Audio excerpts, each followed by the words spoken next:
I think we're on the air. I think this is all good. Welcome to the EST Hangout presented by White Claw. The difference is clear. Matt Iwanyk, Tom Gazzola, Murray McCourt from the VIP Golf Show, which gets going the 28th of April. I believe that's the correct date. The last Sunday of April. Yeah, right at the end of April. Still a little ways away. Yes, well, but it's getting closer, right? Oh my gosh, well, we can talk about that. Look at We'll Murdoch, get there. by the way. Looking sharp. Looking sharp. A couple of business meetings later this afternoon. Hell, he's not messing around today. Also of the Ranch Golf and Country Club. He just outside the west end of town, but you already know where the ranch is. But yeah, some technical issues from the Nielsen show that right as it wraps up, the internet completely crapped out. For a minute, the Wi-Fi was down, and then anything that wasn't connected live. Like, we had curling going on in the main I was TV. watching the whole time. We had the stream going for YouTube for the morning show, but no one else could get any sort of internet, whether hardlined or Wi-Fi. And then eventually it just crapped out. I said to Dusty Murray, wrecking stuff again. yeah, maybe Dusty broke stuff, but I said to Murray, I'm like, maybe it's not an us issue, maybe it's a them issue. Like, No, this is provider. a provider issue. Yeah. Easily a provider Yeah. issue. Now- So then we restarted the router. We got things. That's all working. Hopefully. Fingers crossed. I was ready to go with a hotspot through my phone. right, we have redundancies. And on top of that, then the computer that we're streaming the Hangout has been causing me a little bit of issues right now. So fingers crossed for this Tuesday. I feel good about it. And you know what? When he gets in that mode, I said to him really quickly, do you need me to do anything? He goes, no.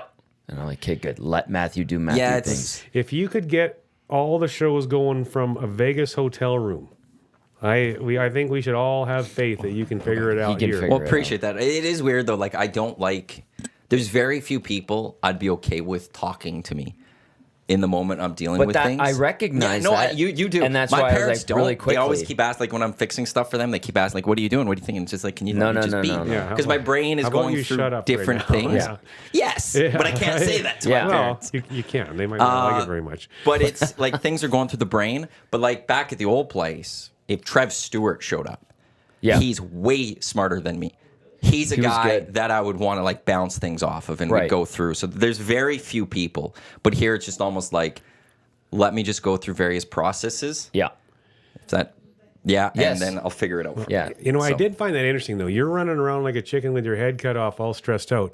Gazzola's on the couch out there, just, relaxed. That's and what I watching wanted, for, but- like, he Yeah. didn't care at all. It was like, no But that's big Because the I thing. did, because I went to He him. would just get in my way. Yeah, exactly. So please, go relax. You know your role. Well, Everyone. and- That's for everyone. yes, Murray, Yeah. 100%. I know, Yeah. like on the technical side, I'm down here. I'm a dum dum, but Yeah, I'm with you.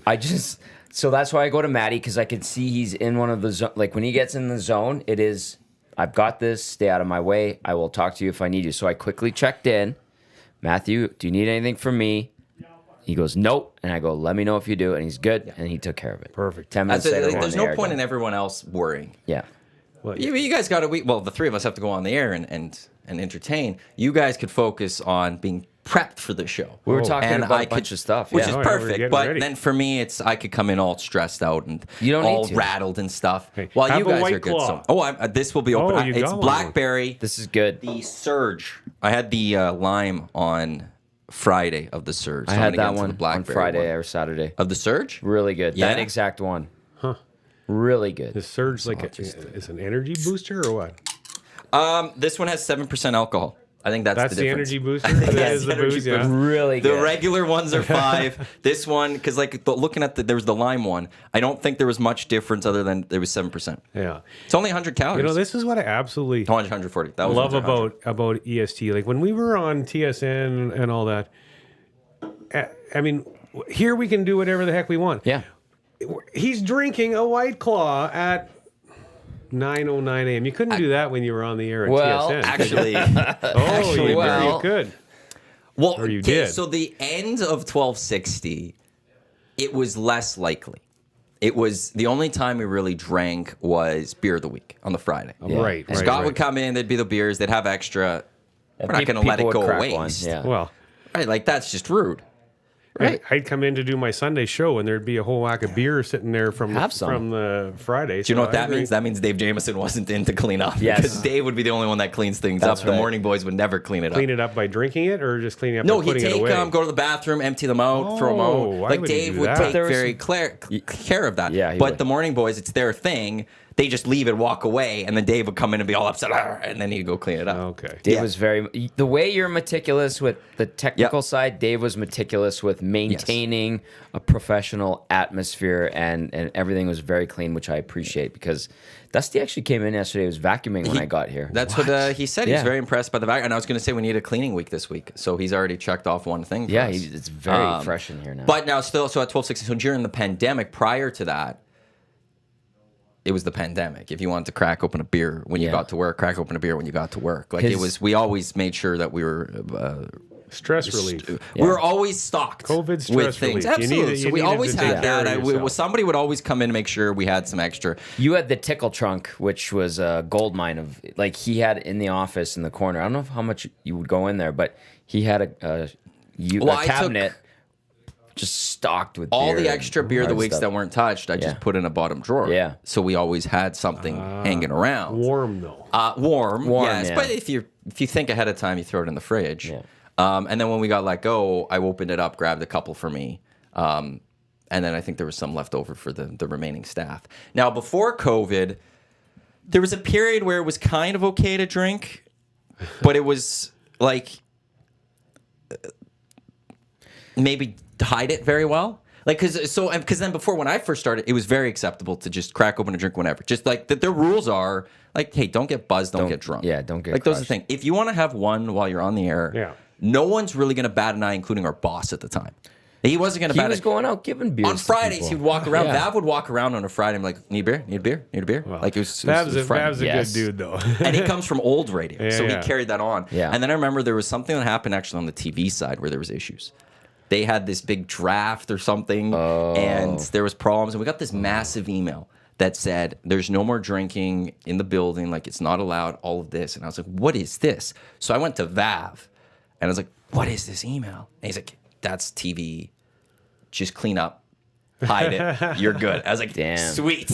All right. And so, like, actually for, like, a long period of time, it was very okay to crack open a drink. I would just say that. And they're the sponsor. You got to support the advertisers. Absolutely. And the White Claw is, like, it has become my go-to.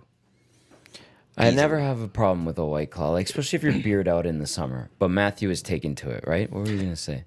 No, it's like, it's just, Yeah. like, it covers, like, if you're worried about the alcohol content, covers it. Yeah. Some people will say, like, oh, you're a little baby for that, not drinking beer. Well, I like the taste better, and it doesn't bloat me as much. It's- I could crush more White Claws than I could a can of beer nowadays. It's not a cooler. It's not a Smirnoff Ice or whatever. They're delicious. They're good. And on a nice hot day, They're great. I don't care whether I'm golfing or whether I'm on a patio or just inside or whatever. Yeah. White Claw, It's wonderful. it is. All right. It just feels Especially great. if you're beard out. I get it. I go to it as soon as I'm beard out. I'm like, I had a lot of beer yesterday. Something fresh, and like Maddie said, gives you the nice little buzz. Yeah. It's crisp. I go to those. Different flavors. I get the watermelon and the black cherry are my favorites. Really? Yeah. Watermelon is pretty elite. It is really good. You can never go wrong with lime, which is what Lime we gave is a Fergie's go-to. prostate It's a on standard. Friday. Yeah. Mango. Yeah, the blackberry's pretty good. Mango You want to know depends something? The on the mango's, like, I feel like across the board, all seltzers. People would be good. seem Yeah. to not enjoy that one, actually. Don't enjoy mango? Yes. Ooh. Yeah. I just saw a video like somebody like open up their like fridge cooler and it was different seltzers, but all mango and no one touches it. So I'm trying to relate because I wouldn't drink Yeah, that. you're a at red all. wine guy. Red wine, that's it. But I'm trying to relate it to protein shakes is what I'm trying to relate it to. And bam, mango. Is there a Yeah, mango good. protein shake? Well, you make it yourself. Oh, Yeah. okay. Yeah, I'm but, not, and I'm not, I then don't like drink you those. said, I need black noodles. cherry. Yes, please. Yes, I like black cherry's all great. about black cherry, but like lime, like that doesn't do it for me. But Mango protein shake far and above so good. any type of mango seltzer, in my opinion. Yeah. But some people probably love mango. not very relatable. No, Protein it's shakes different. and seltzers, Yeah. but Yeah, exactly. yeah, I'm just thinking flavors. What do you do? You just try them all. Roll with it. There you go. It's like Pokemon got to catch them all. Seltzers got to try them all. There's so many different flavors. There are. Well, me and Yaramchik years ago talked about just doing a day of just going golfing, but start going through a different flavor. Yeah. And then carrying it over to the rest of the day and just seeing how many of the flavors of seltzers we could crush in one You day. guys would be dead by And 6 so o'clock. we haven't. Dead. We've yet to do that. One of these times we will get into that. Your thoughts always welcome. 780-218-9999, Paris Jewelers inbox, or you could jump into the nasty chat on YouTube. And fingers crossed for the next hour and 45 minutes the internet holds, and we could get you to the lock shop. But right now, everything does seem good. This is the EST Hangout presented by White Claw, as we were discussing. It sucked too because I was really wanted to watch curling. I was going to sit down from 8:30 till 8:50, get a good end in, maybe the start of the second end. Actually, no, by the time it starts, I get one good end in. Right. Holman, I think, is playing right now. Holman's on right now, but curling's not very fun to watch the first end or the second end because games don't really start until like. But it's curling, Murray. I'll watch it. And it's the Scotties, so it's fun. And Alberta is doing so well. Oh, unbelievable. Undefeated, took down Canada. Yesterday, how about Saskatchewan. that story that nobody knows what the truth is of Anderson's lead getting kiboshed from the tournament an hour or two before they were playing their first game? That's crazy. Yikes. It's a tough one because clearly there's a reason they can't say. But there does come a point where you have to let curling fans know kind of what. Maybe you don't have to tell us the full details, but it's in relation to this. Well, it can't be in relation to eligibility in terms of where you live or anything, because Team Canada doesn't have those. Right. You're completely, just no matter what, you live in Canada, you're good. So it's not an eligibility issue. So what could it be? And now there's just going to be a whole bunch of speculation of what it could be. So at some point, you kind of have to come out and be like, it's in relation to this, because this cloak over it all isn't good for curling fans, I don't think. It's not. So my first instinct was performance-enhancing drugs. Yeah. And Karek Martin, who was on the Hangout with us last Thursday. Tim Couey going to the bar. He texted me on Friday, hey, did you hear about this? This is crazy. And I'm like, well, yeah, I did hear about it. And this is my first instinct. Like, what do you know? And he didn't. I mean, I don't think anyone really knows anything. But his first instinct was performance-enhancing drugs, but he knows her extremely well. He said, there's no way in the world that she's doing performance-enhancing drugs, but we all know about the stories of, go back to Silk and Lauman and whatnot, where you take some Sudafed that has something in it. Yeah. You didn't pay attention to the ingredients and stuff. Right. Yeah. However, if it was that, I feel like we'd know.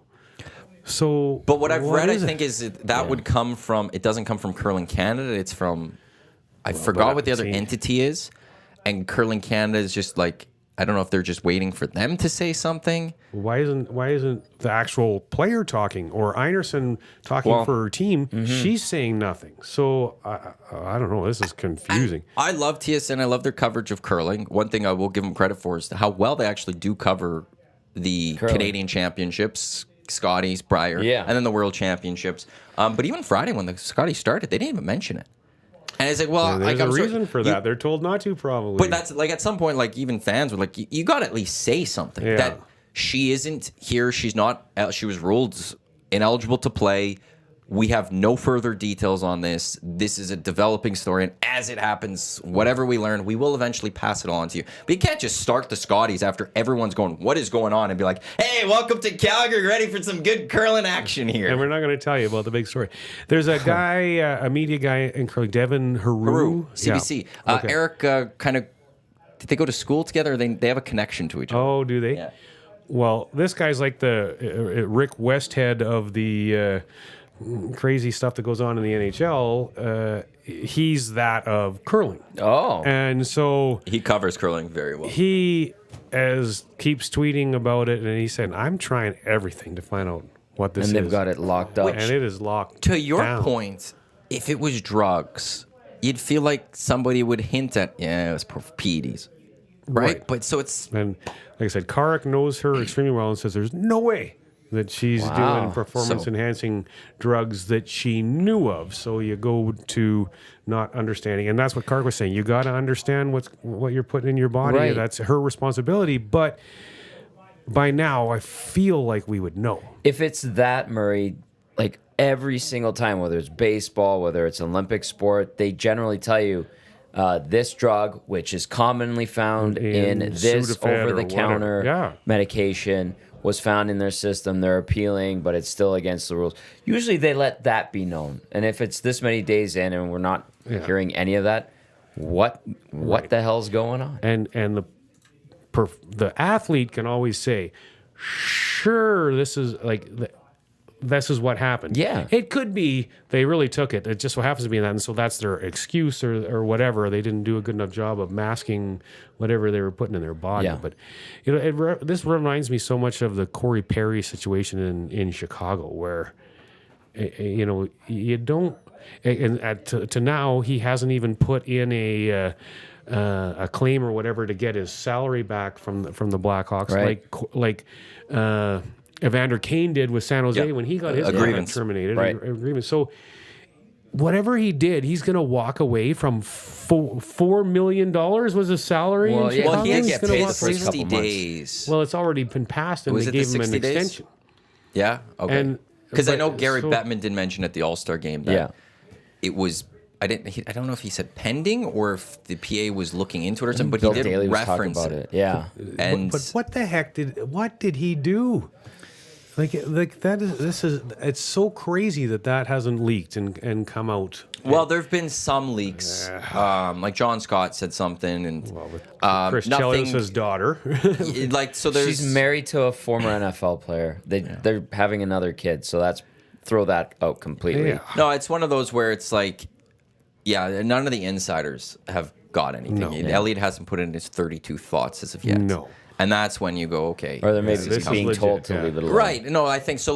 But when John Scott says something like, I'm sure maybe he's gotten pieces of a story correct, but I'm not trusting the entire John Scott. It's bigger than that. You don't walk away from $4 million and don't put in that grievance if you were hitting on somebody that worked on the TV side of the organization. Unless you just want to move on from that. And you've he has- made enough in life and you sit there and go, the process to go through a grievance isn't worth anything else. $4 million. That I'm just going to. That's a lot of money. How much has he made over his Yeah, career? like 80 million more. Well, So.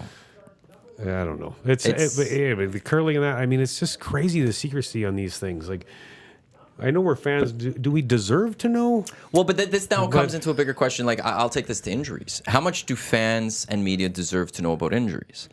And for a long time, people, like some fans, especially with their team, will defend saying we shouldn't know things because, they don't want other teams to get that info. But Right. that's going to leak. Also, at the same time, fans and media will claim to no, we need to know certain things, like what's going on with player X. I look at this from now a gambling perspective, though, and go, if all these leagues are going to say, we're accepting gambling money, we are pushing gambling, I think then you owe it to gamblers, as weird as that sounds, to give them the information. Because gamblers want as much information as possible to bet on your sport, and if you think that's going to draw interest, you have to give them that info. So when it comes to all these things, like maybe the Corey Perry is a little different because that has nothing to do with the gambling part of this. But like injuries in sports, I think we're at a point that if you are going to be a league that openly welcomes gambling, you have to then openly give those gamblers information.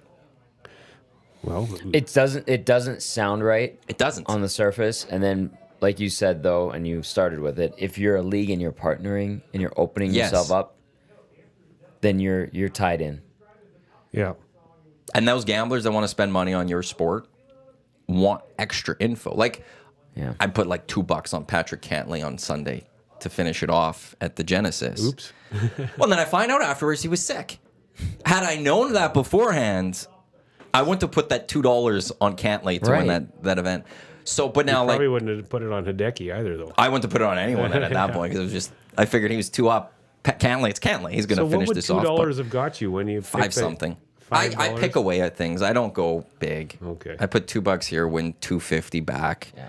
Goes up, goes up to $250 and slowly pick away. A small I've taken, sprinkling. I've taken All right. $10 and it's now $1.43. So I've built it up slowly. So you just have fun.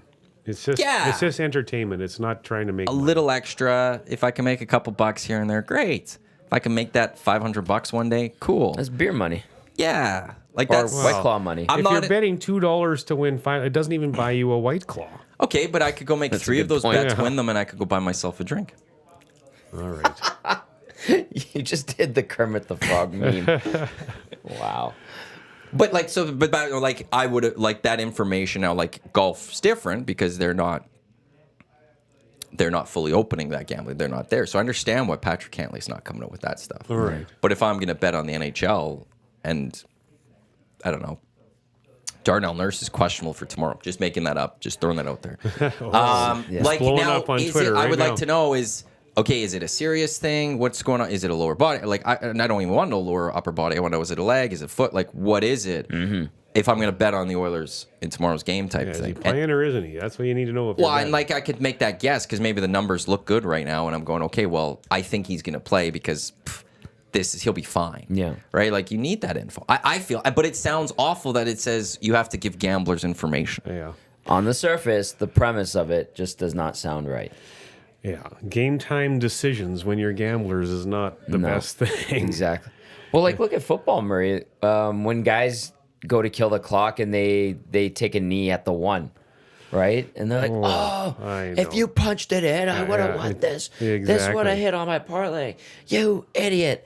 He's not worried about the gamblers when No, he's of playing. He's course worried not. He's about just- winning the damn game. Yeah, and they won the game already, so Yeah. that's done. Yeah. But for gamblers, yes, that's Yeah. crazy. Like in the Super Bowl, the point after that didn't get made. Man, that changes everything. Totally. Kansas City doesn't win the Super Bowl if he makes that point after, and gamblers and the money that was won and lost on that type of stuff that's crazy. Yeah. But that's gambling. That's why it's probably not a good idea to do it or do it like you do it. Or you got to like the real like bet responsibly is the thing. All right. Never bet more than you're willing to lose. Well, exactly. Right. Like it's Yes. if you can afford to lose $250, bet $250. Go for it. it. But understand that there's a good chance you might not see that $250 again. So you got to bet in terms of what can you afford to walk away from. And don't But chase your people losses. don't. But No, people don't, and that's a problem. That's yeah. a dangerous part of where sports really is going to go because look, gambling has been around. Let's not be naive. Centuries. Like it has completely been around. Just but way now easier now. it's welcomed. And now it's out in the open, and it's where do we go from here with this? Like people are annoyed by it in their broadcasts. How much is it? Like I think there's a balancing off that we'll eventually see with that. Yeah. Where broadcasters find the right amount of betting to throw out there and how much, to not talk about it. It's just going to be fascinating to watch. And when that first real scandal comes in this world, because we've had the Tim Donaghy situation, Donaghy situation in the NBA from years ago. Italian soccer is very well known for a couple of instances when it comes to match fixing. Whoopsies. Pete Rose. Pete Rose. Yeah. Well, that guy from Ottawa, Shane Pinto. Senators. that Which, just, to your point, we don't know what happened there either. well, sort of, but yeah. Like, interesting for sure. Now, we were talking about gambling. Here's something, because I'm not a gambler. Yep. Explain something to me with gambling, because this is how naive I am to it. When you see something up that says the Edmonton Oilers are plus 230, what does that mean? Or if they're minus 120? So that's the what does money that line. mean? I don't even And so understand. plus 230 is if you bet $100, you'll win $230. Yeah. So if it's minus 120, you bet $100. And minus you'll 120, you would have to bet lose? $120 to win 100. I think is the math. Oh, that's confusing. So Yeah. So if it's a minus, they're the favorites. If it's a plus, they're underdogs. right. And so the plus gives you more money So if than it's- what you bet. if If it's a minus, If it's you get plus less money than what you 200, bet. you bet 100, you win 200, so you get 300 back? Yeah. Okay. Yeah, if you it's- get your 100 back plus the 200 for the win. Yeah. And if it's minus 120, you bet 100, you get 120 back? No, if you bet 120, you get 100. So you lose $20. No, you'd get the 120 or the 120 back, and you get another 100. So if you bet the 120 for the minus 120, your account, if you won, would then be 220 that you'd be get. 120 is your original bet. 100 is what you've won. Okay. So and that's the money line.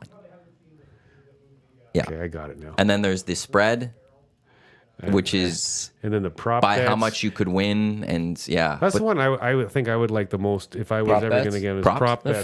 fun. Yeah, where Yeah. Connor McDavid, 1.5 points. Is he going to get 2 points or is he going to get less than 2 points? That seems fun. They're fun. The prop bets are quite fun. Coolbet's got, who are our partners, have a lot of great prop bets out there. Golf is a lot of fun too to bet, where you could bet for the winner of a tournament, but you could also bet pairings.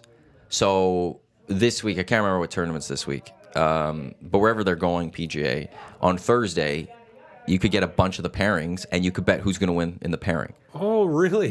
So you'll see that Rory's with Justin Thomas, and they'll have the odds, and you could bet, okay, on round 1, I think JT is going to beat Rory today. But there's I'm gonna obviously put that down. odds because if you get, one of the top players playing paired with a bottom player, then, But isn't that pretty rare? yes, on the first 2 days. Yeah, but then third, fourth day, or rounds 3 in the final round, yeah, you'd maybe have that, and you'd see different odds, and maybe you think, oh, this youngster's going to catch this vet today. Yeah. Look at these plus 230 odd today or whatever, and you can put it on. That's a fun one a little bit to look at too. That's true.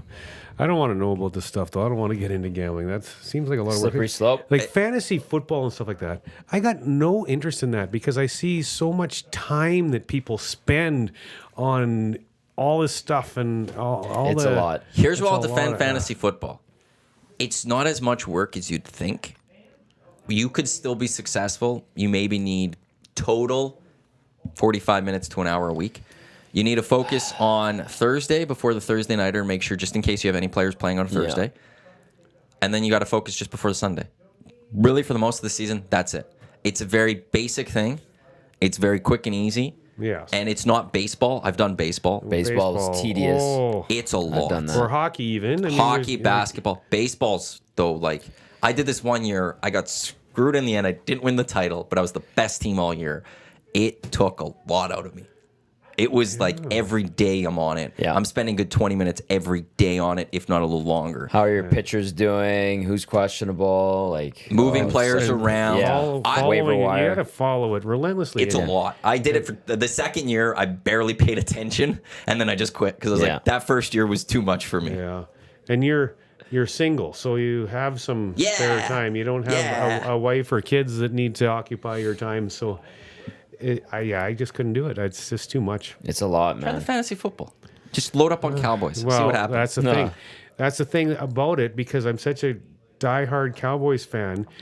If I had a guy in fantasy football playing against the Cowboys, I would hate that because I would you It can't messes play with well. your heart. You can't play well because I want my Cowboys to destroy you. So I couldn't. This is why cheer you for 'em. still Cowboys above your fantasy football team. Oh, Always. Always. Like Ravens above my Absolutely. fantasy football team. Yes. But it's also a reason I rarely draft Baltimore Ravens from a fantasy football team. The only player I basically had a few times over the last few years is their kicker, Justin Tucker, just because he's clutch. But I don't like it because if the Ravens lose, I'm already going to be upset. I'm going to be mad. Oh.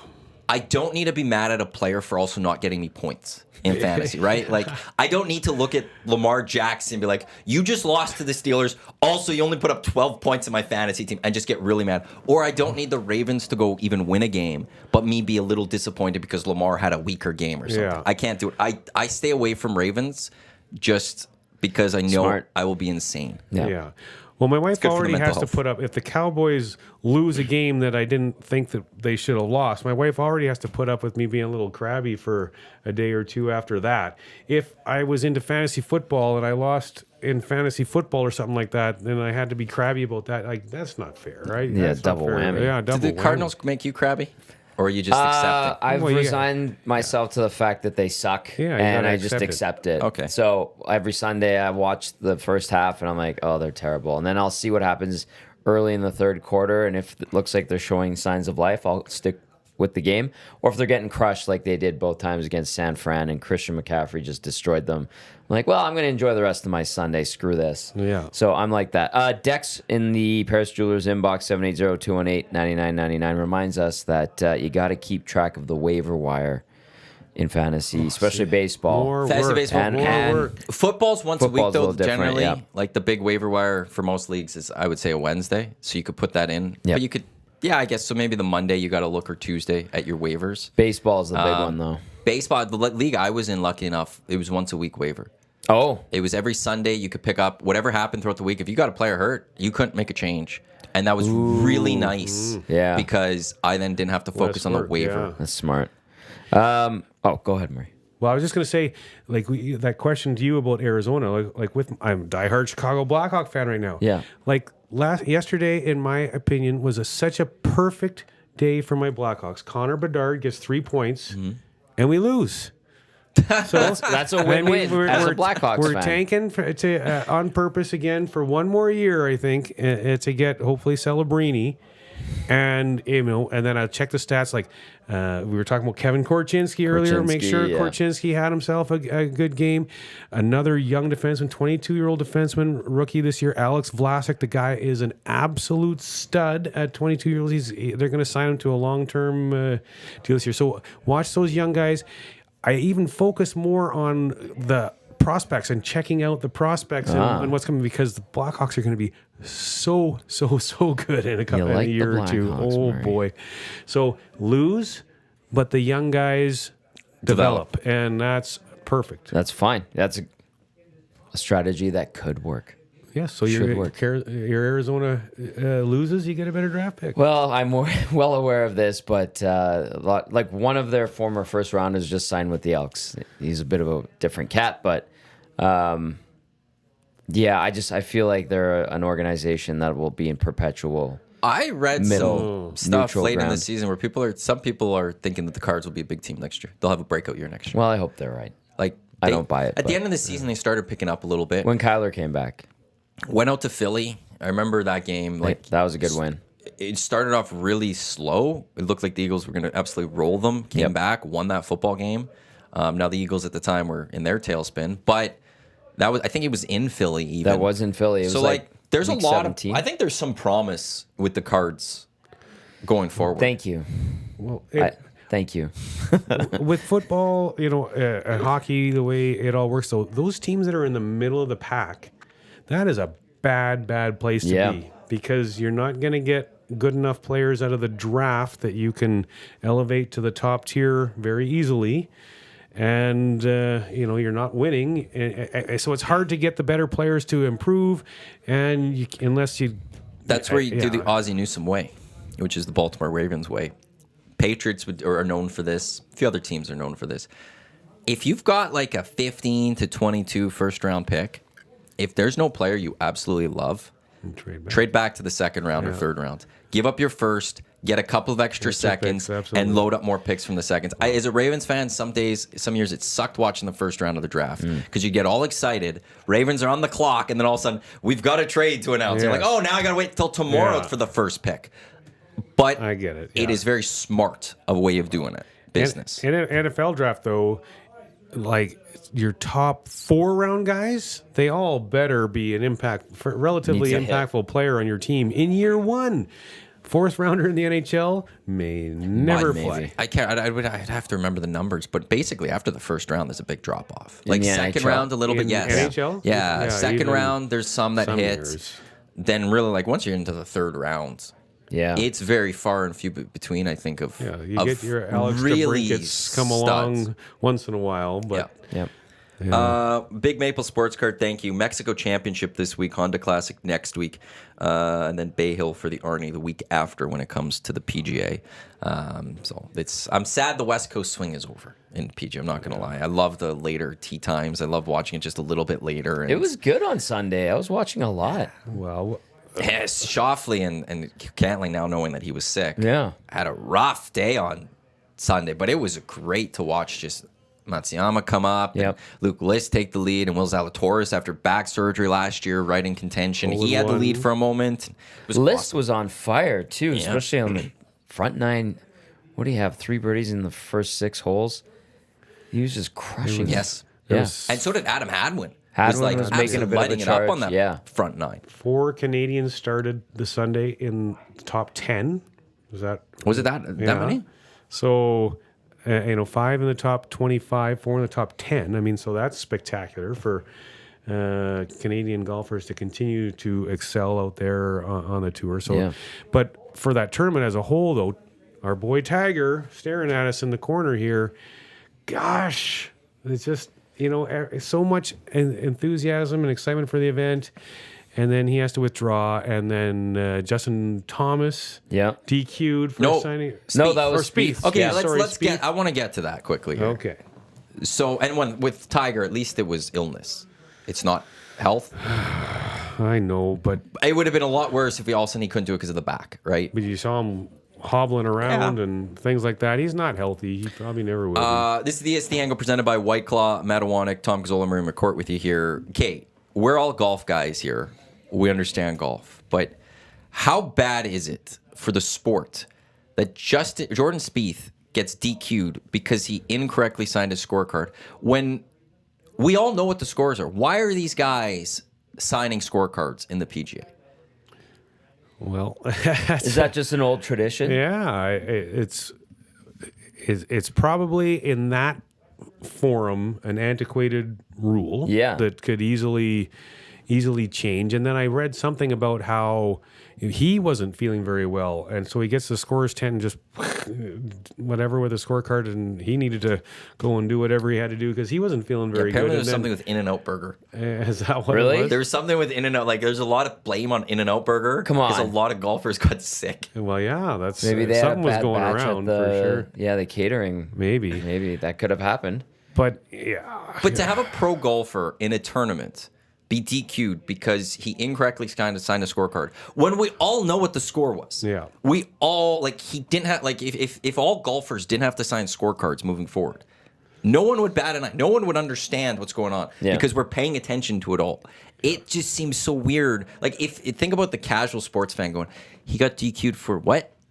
Because he didn't sign his paper properly, but didn't he score a 4 instead of a 3? Like, it's right there on the computer. Yeah. ESPN.com says he got a 4. Isn't that good enough? right. And so they walk by the scoreboards that are right in front of them on every hole, basically. in that forum, 100%. When you're playing, lesser level golf, like so the PGA of Alberta tournaments, like I play in. Okay, different scenario. Well, the technology, for sure. there's not the resources Right. to keep track of everything. Right. So yeah, if you sign a scorecard with a 3 and you really got a 4 when there's not TV cameras on you and stuff like that at a PGA of Alberta tournament, yes, that's a problem.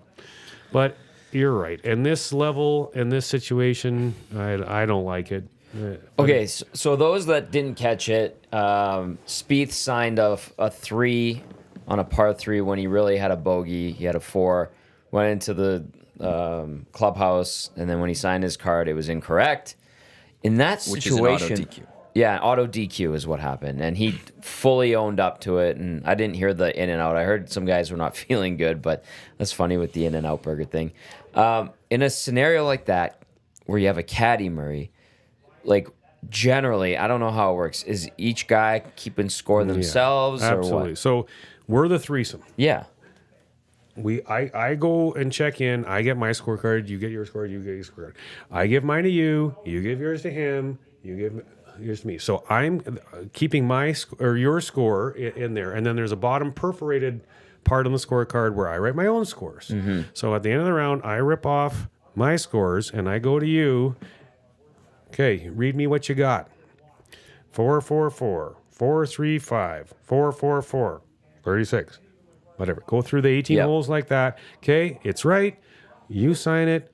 I sign it. It's all good. You do that with him. You do that with me. Everything's good. We sign the scorecards. That's the way it It's works. supposed to be, yeah. So then did he say the wrong score and one of his golf They probably partners didn't even do it. He wasn't that's what I'm just trying to like. So is it like was right? it wasn't his playing partners that would have caught this? Then it would have been His caddy should have caught it. well, but they Well, the signed caddy it. might not even. I mean, the player's responsible for it, not Right. the caddy. Apparently, Right. Spieth is also a guy that doesn't keep score throughout. And There's a that story from the for past sure. where it's Problem. like he fills out like later in the round the other scores, like he doesn't do it hole by hole, and it That's not kind of good. caught up to him. Also, the one rule, if I'm not mistaken, you can correct me, if you report your score, like he said 3 when it was supposed to be a 4, that's the DQ. If you overdo it, you just lose strokes. I don't think you get DQ. So if he had said I got a 5 when instead he got a 4, he get then the would have 5. still been able to play. But you get the 5. You get the and not 5. Is that what it 4. is? Mm-hmm. So they're like, it's not a DQ if you penalize yourself by Yeah. accident, but if you underdo it, it's an automatic That's DQ. fine. But if you I get sign that. on I the would 5 rather when it's a 4, just because, like, again, we knew what it was. I'd rather just he got a penalty. If you still want to go paper But if that's scorecards and still he the did rule, it by that's still the mistake, rule. yeah, it's the rule. Yeah, it is what then it get is. rid of the cards. on the PGA Tour. We don't need it on the PGA Tour. But like all it took was one of them to do a Google search of, or even just to look at PGA.com. And go, all right, why is that not the same as what they have on here? Boom, done. Because they can have their phones in the clubhouse. But then don't worry about the cards then. I PGA's got it. understand That's my that. point. Like, I think the players need to go and be like, we need to get rid of this. We And don't I need it in the understand PGA that. Tour anymore. Keep it on the Corn Ferry. Keep it on the all other levels. But the moment you get to the PGA Tour or even the Tour Championship, if you're one of the seniors, scorecards are gone. PGA's got it covered. We've got you, boys. Yeah, Don't worry. that They I have a understand. scorer in every group too, Right? So like, It makes golf look bad in my mind to the casual non-golf person. I think it made Speed look bad and careless. And if that's his thing where he doesn't 100%. keep score after every hole, that's on him 100%. And he owned it. He owned it. But I think that's careless to golf fans. I think the casual fans sits there more and goes, "Why is he still signing the scorecard?" That's fair. Like, and that's but the it's still the rule. That's why. And I agree with you. Like, get rid of it. Yeah. It's antiquated. We're starting to make some moves here in golf. and if he was really sick and needed to run to a bathroom, okay, I'm out of here. I gotta go. Yeah, But it's exactly. Whatever. I mean, we've all been in that scenario where we just got to carry on. We have to go do what we got to do if we're not feeling very well. So Yeah. I don't know. It's unfortunate, but I mean that tournament. I mean, sure, it was a little anticlimactic in the end, but you know the Tiger thing and the Spieth thing. It's like that had so much more potential to have the bigger star power. You know, carry through the weekend, and it didn't play itself out. Well, that way. actually, but you even said that, like, it kind of turned out in the end because going into the weekend, Cantlay looked like he was going to run away with this. Yes, it did. You had Tiger out, you had Spieth DQ'd, and you're going, this is going to be a rough weekend. Yeah. Like PGA wise, like this isn't really selling. And then to go into Sunday, Cantlay only up 2, but then all of a sudden List and Zalatoris immediately making a charge, and all of a sudden, we actually got a little bit of tournament here on Sunday. That I really worked out for the PGA because they've had a rough start to the year, TV entertainment wise, with Pebble not being able to finish right off the bat, which brought attention to Liv that weekend. Absolutely. Liv actually got some attention for one day. Yes. I watched Liv this 2 weeks ago. Anyways. Waste Management had frost delays and issues with that, and then they had to play 3rd and 4th round on the Sunday, and in the end, it was really entertaining. But they haven't had that like clean weekend to sell it,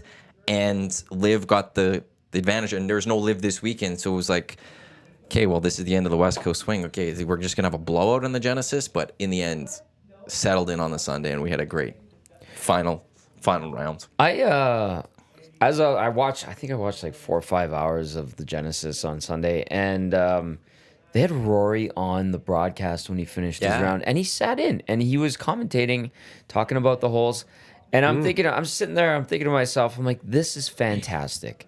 Like, you have one of the best players in the world casually sitting down with Amanda Balionis and joining the broadcast as they're watching the guys in the last groupings go through and competing for the title, and he's shooting the breeze, like he's sitting on the patio of the clubhouse with a beer in his hand. I thought it was phenomenal insight, his openness to do it. I'm like, this is like something that I wish other sports had the ability to do, or when they do get that from players, the players see how they can sell the sport and showcase themselves in this light, and it's not hard, and it doesn't demand or command extra money. And what are you doing for me if I'm doing 15 minutes with you? I was like, this is fantastic. Doing it for the sport. He gets it. Yeah. And it was great because he also, like, he could comment, like, I can't remember, there was one hole he was talking about how he played it, like, because That he hole, was there. Yeah. Do you like And this it's like- hole? He's like, well, And it, like, I went like this. I read it this way, and we'll see if whoever it was, is going to read it this way. Like, so, like, also to have him just so fresh, off the course, knowing what's going on out there, and like, I was like, damn, this guy's a good broadcaster. I want him in the booth one day, but it's like I want him. I want him years away still. Yeah. Maybe one tournament a year, Rory doesn't golf and he just goes in the booth. But I was like, he's breaking this down so well. Yeah. Justin Thomas was great too. Was he on? Remember in the match, like they had him, yes. and he was walking along. I thought he was fantastic. Like, it's just shooting the breeze with the guys. This is how I play it. Well, this guy doesn't have the distance off the tee, but he's good on his approach. And Rory was saying just out in the open, and it wasn't like secret what he was saying about other players and how their strengths and their weaknesses, it was phenomenal. Like I think he's beyond broadcast after he's done playing. But when you get that little bit of it, it's Hey, nice. Nick Faldo broadcast for how long? That's a good point. Let him be the new Nick Yes. Faldo. Give me Masters Yeah. Sunday with Rory McIlroy would be and good. Iron Eagle. Bring it on. Yeah, a couple other things that I'd like to see more on the broadcast is communication between the players and the caddies. Yeah. When they're getting ready to hit a shot. Like you want to see that on the broadcast more? Yeah, absolutely. And hear that communication to go into, the impact of the wind and what club he's going to hit, and based on, what's going to happen with the wind or how far it is to get to the green. Like just their whole thought process on what they're trying to do. I would think most people would find that highly entertaining. And then also communication between the players. I mean, there's guys on the tour that I'm sure just keep to themselves and Tiger was known for that big time. yeah, and don't talk. But other guys that are talkative, if you're walking up the fairway with two guys and they're sitting there, sure, they might be talking about how your kid's doing and, oh, yeah, my kid's playing in soccer, whatever. Yeah. Which would still be kind of cool to Yep. get to know the players a little bit more intimately that way. But they're also probably having conversation about, geez, these greens are a little firmer today than they've been all week. So are you finding that the greens are running a little straighter or whatever, or they're not holding the ball quite as well today, or geez, that wind coming off the ocean is really impacting the ball a little more than I'm expecting. Are you finding the same? Those are kind of conversations that I could see some of the players having, which would be just fascinating to Yep. listen in on. When those are happening. I mean, sure, if the guys are mic'd up a little bit, you're going to get like curling.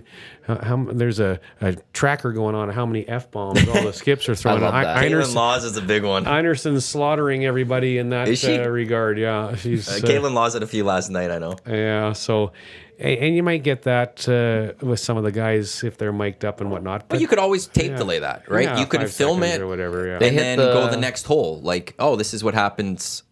Yeah. Here, let's go, in the game or whatever, and we'll play a clip of Yeah. this happened on the previous hole between these guys, and this is the conversation. Yeah. That'd be a great way, I think, in addition to, to a broadcast. Because absolutely, if a guy hits a shot and it's, say, the wind is moving it not as much as he thought it was going to, I could absolutely see him say, "Are you effing kidding me?" Right? Like, how did that not do what I expected it to do? Right. Like, so there would be some F-bombs come out, but even if they took out if they could bleep out the F-bombs You or whatever, could. or even if they didn't throw the F-bomb in there and just like they hit the shot and like, where's the wind? How is the wind not moving that? I mean, I don't know. I would find that kind of interesting to see how it played itself out. Sometimes the mics catch some of that, and when they do, I'm like, oh, really? Is that what?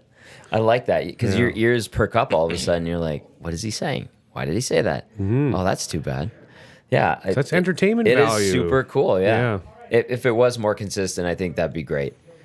Now, I'm sure the players would say, well, we don't really want to be heard, but maybe there's some that are, and the PGA too could just be like, sorry, man, like, watch your mouth then, Yeah. or be aware. Microphones 'cause- everywhere. There's so many mics catching their swings to get that. I think all athletes in all sports, golf included, they need to recognize who's paying their paychecks, and and it's the fans watching on TV is ultimately, or they're watching and Advertisers, yeah. advertising. So that's what's paying their paychecks. So they need to give us what we want to see. Yeah. Well, And soon it's just the Saudis and Fenway Sports Group and Arthur Blank, and I'm missing one more person, Steve Cohen, who are paying all their bills with these proposed changes. 780-218-9999, the Paris Jewelers inbox. The rookie saying, imagine if athletes in any other sport had to keep track of their own stats. To which Tommy replied with, it would be a complete mess. And then Jay, just this is from earlier, I was introduced to White Claw about 2 years ago on the course. It was my go-to drink on the golf course, but now it's my go-to everywhere. It's amazing, but didn't help my golf score. From Jay. Then he had too many. Probably. Swing There's a line lubricant. there. There's a line there. Yeah. Yeah. There's always that line for people, and they play well up until the thing, and then the line, it's more like a cliff. Yeah. It just, everything falls apart Yeah. right at that moment. Once you hit that, it's not even close. That's It's not true. a gradual drop off. It's just done. What happened to him today? He was playing so good for the first 8 holes. Yeah, he had a third beer. Well, I don't drink on the golf course at all. I mean, I only drink red wine, so it's hard to drink red wine on a golf course. I've anyway. had red But- wine on a golf course, and it's Yeah, wonderful. I have. But I used to drink when I played golf, and so my drink was a rye and Diet Coke. And so for 18 years now, I played pretty much every Sunday morning at 11 o'clock, right after the VIP golf show. I rip to the golf course and play golf with Kevin Carius Yeah. and others. A long-standing Sunday tradition Yeah. for you guys. And there was Kevin would be notorious when we keep track over the year who's winning more matches, and then at the end of the year the spouse comes over and you have to cook a fancy dinner and whatnot. So we're playing for something. I mean, it's just an excuse to get together with their spouses. But what I started to realize, there was some times where I'd be on like the 15th, 16th hole, and I'd be like, I had 3 Ryan Diet Cokes today. How am I feeling a little buzzed right now? And then, I'd see him over collaborating with the beer cart girl, and I have a little sip, and I'm like, that donkey has been having her pour me doubles all day. Smart. So I'm And like, totally KK. are you out of your mind right now? Now I understand why. So I would always say to the beer girls, I don't care what he tells you. You do not ever Who's the give me boss? doubles. Who's the boss? Yeah, because I don't want to have doubles. That's really smart on Kevin's part. yeah, I And if you're in a know. game and trying to get an advantage, Yeah. and if you can't beat him on the golf course, find another way to beat him. I'm 0% surprised. Well, yeah, 0%. I know, but like Kevin doesn't need anyone to offer doubles. I mean, he's just, but It is impressive. he can throw down. Yes. Yes, he can. Yeah. But This is the EST Hangout presented by White Claw Hard Seltzer, the hard seltzer that started the wave, made with refreshingly real flavors for their iconic taste. Difference is clear. Tom Gazzola, Murray McCourt, Matt Iwanyk with you here. Portions of this hour are brought to you by the Hive Product Marketing, official merch partner of Edmonton Sports Stock promotional products that do bring the buzz. Check them out, thehiveproductmarketing.com. A few more items that we still have for sale. EdmontonSportsTalk.com. Go to the very top. Shop EST. This is all the products that we got from the Hive. how's that doing, by the way? Not bad, actually. So there, I don't know if anyone knows or has seen on Twitter. There's an individual named Brandon and his wife who have flown up here from Illinois for 5 Oiler games over the course of a week and a half or something wow. like that. I think they're heading to Banff today or something. The reason I know that is he's reached out, and I'm going to be connecting with him some point this week. Cool. He's buying some EST merch. Nice. So I got to get him. I know it was a sweatshirt and something else.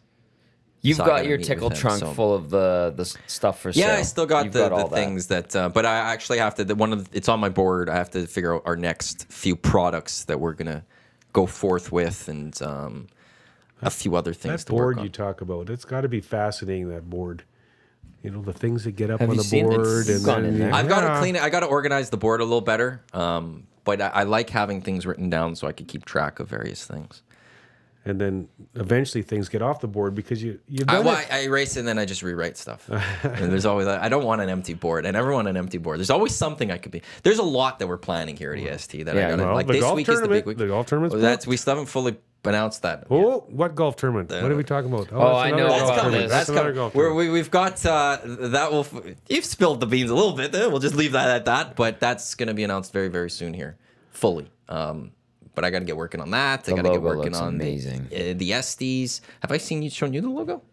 I think The I showed logo it to for him. the Estes? No, No, golf for tournament. the thing that we're not going to mention right now. No, I haven't By the seen way, it. So I Your- won't. I can't. So I'm clearly this is terrible radio. Your Because, board, Yep. for those out there that are wondering what the hell Iwanyk's board, he's got this huge whiteboard in his office. And if anybody's seen the Pepe that's Sylvia theory from It's Always Sunny, where Charlie Day does Pepe Sylvia, and he's got Haven't seen all the the show. the thoughts on who Pepe Sylvia is, and then Mac just goes, not only are all those people employees, they're all wondering where our mail is, and we've been fired. Yeah, it's like crazy. It's got all like the string connections. That's what Maddie's board looks like. Well, there's a lot plans here. We did I have to start working on. We wanted the idea was thrown out of an Edmonton Sports Stock Grand Prix. Eric wanted this at 1260. So I love that I've got to reach out this week to see if we could do it at one place because I have a plan for an idea of how it would work. So I got to get that going. So there's a lot of various things, and now I got to deal with the internet, which still going strong. Woo! Hey, We've made it through almost an hour. now that logo, did that come from the same guy Dusty hooked me up with to do the VIP golf show logo? Yeah. Did you get a new one? He's good work. Oh, For that season? last season, yeah. For last season. yeah, it's so good. I love Steven's it. sharp great. looking, and I love how you're calling him Steven. Well, he came to the BP watch party. He's like, I'm like, hello, Steven. It's tube socks. Yeah. Oh, that's tube That's socks. his, Oh, that's his real name. His Okay. handle I didn't is know that. Tube Socks, but he's Steven. Learn something new. He's there. a big. So if you need a logo for your business, tube stocks. He's great. And I don't Yeah. even think he does it professionally. It's like a hobby. He's learned Photoshop on his own. Yeah. I thought like even when he first did it, like when he did the EST, when I talked to him about it, and I was like, "Did you do that?" Like, there's this thing out there called Canva, Oh, I've and heard of this. it's a way to make logos and stuff. I'm like, "Did you use Canva for this?" Because like it's almost dumbed down in a sense to help build things. Like, no, it's Photoshop. I do it all myself, and I'm like that. I've tried.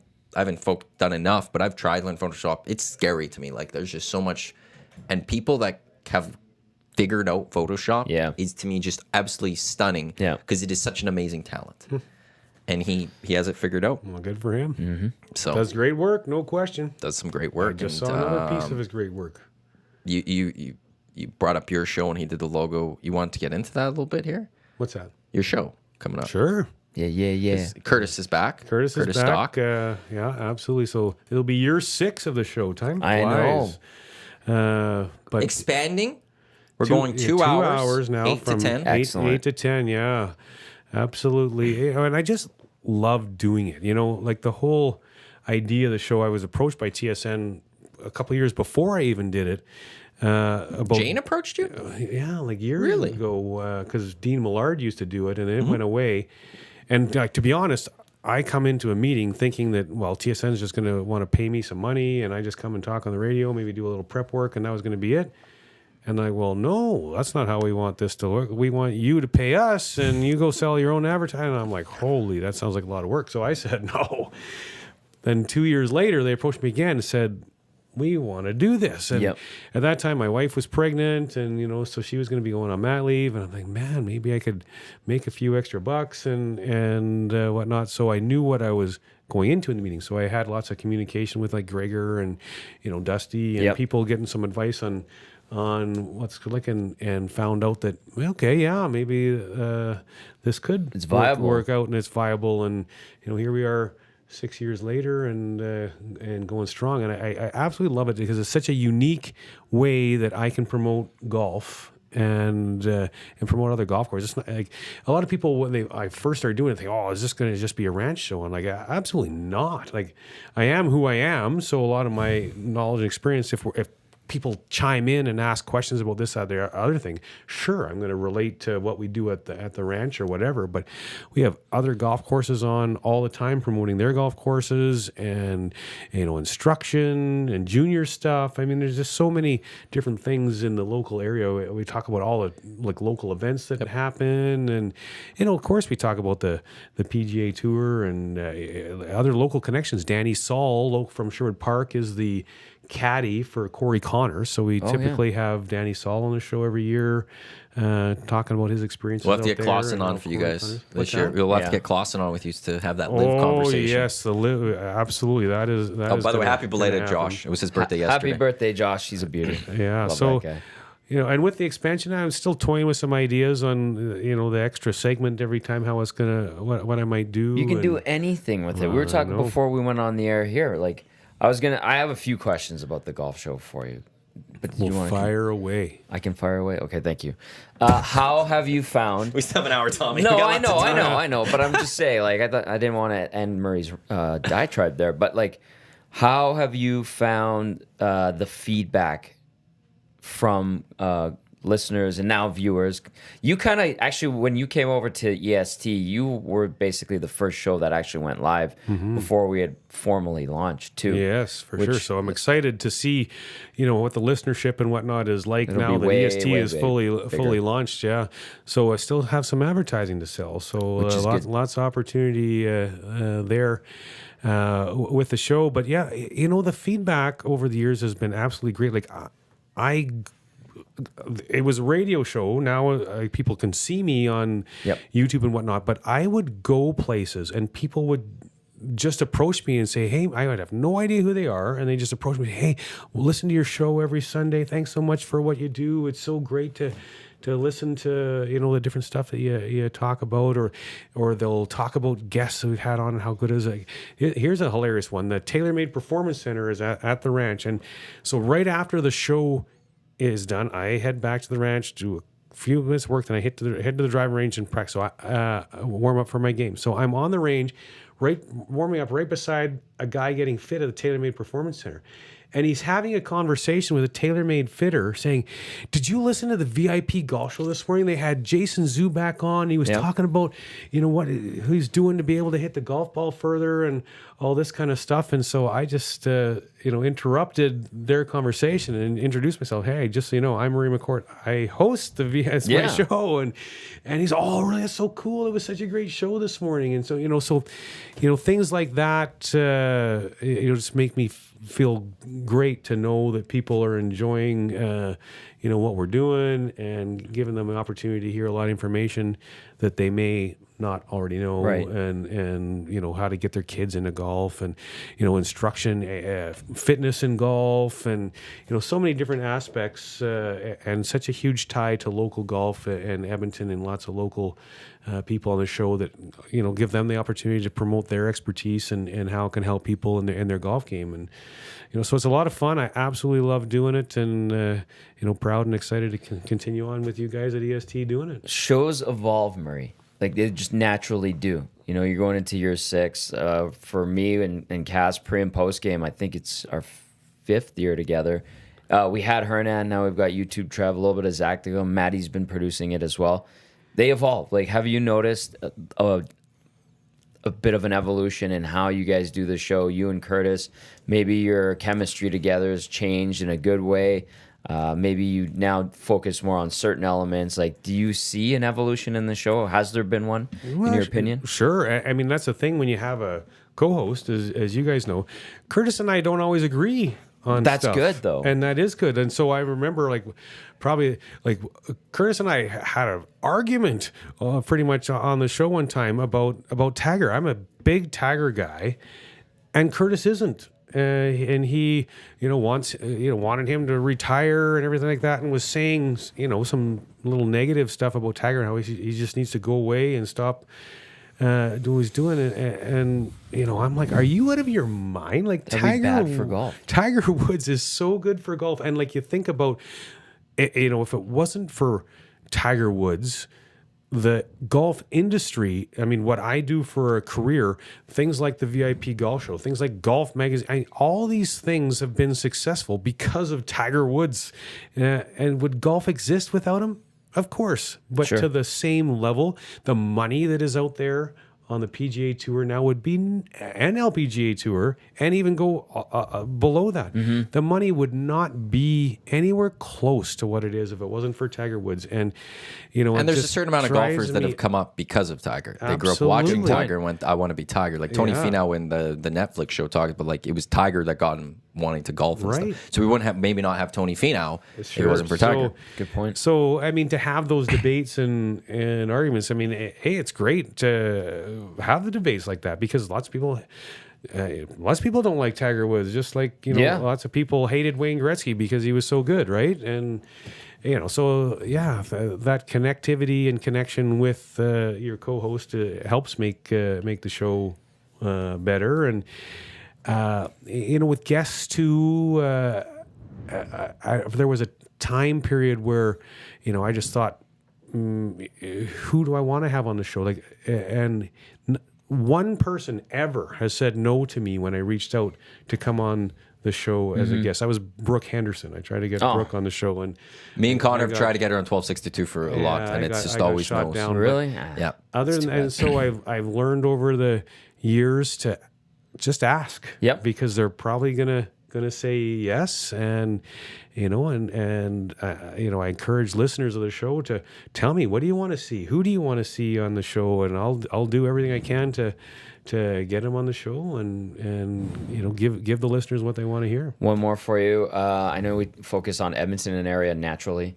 Would you look at maybe expanding, making Alberta more of a focus, or adding an element to the show now that it's expanding to 2 hours? You could go, all right, well, let's see what the heck's going on in the Rocky Mountains. Like, if you want to go play out there, we're going to bring on this. Like, I'm not telling you what to do. I'm just saying, like, you could expand. Absolutely, and we do that. But now, like the catch and fascinating is, you and I were touching base earlier with your show with Belsey, Hello Hockey. It's now on a couple of different stations and how that works. And I'm going to be really curious to communicate with you on how that evolves moving forward and how the dollars and cents of it all are going to make sense, because that's obviously a factor. But yeah, I'd love to go down that road and have it be on more stations, and obviously discussions I need to have with Maddie and Dusty to see how that can make sense, because it's an EST show.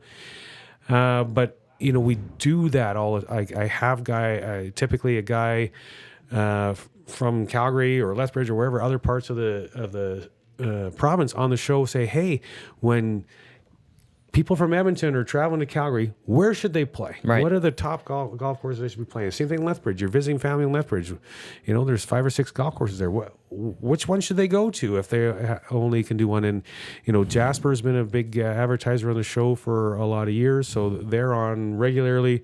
You know, I get different golf courses from the, you know, Banff Springs and Kananaskis, and, you know, those areas there, get them on the show to talk about it, because there's so many great places to go for golfers in Alberta to go and enjoy. You've had the head of VIP golf on too, and that's VIP golf is a thing that's right. You can go golf in a lot of different places. Yeah, so exactly, it's a VIP golf show because it's sponsored by the VIP Golf, which is, if you want to play golf for cheaper rates anywhere in Alberta, you know, hit vipgolf.ca and see what they have to offer, and because if you play a lot of golf and you want to play a lot of different golf courses. And so he's a great guy to have on the show, because he knows a lot about the golf courses all across the province, for sure. Speed sticks, you and I need to discuss. I need to get into this. What's speed sticks? For club head speed. Oh, yeah? To generate more distance. And I'm like, Murray, come on, man. Like, and he's like, you need speed sticks. So I need to, not the underarm, but.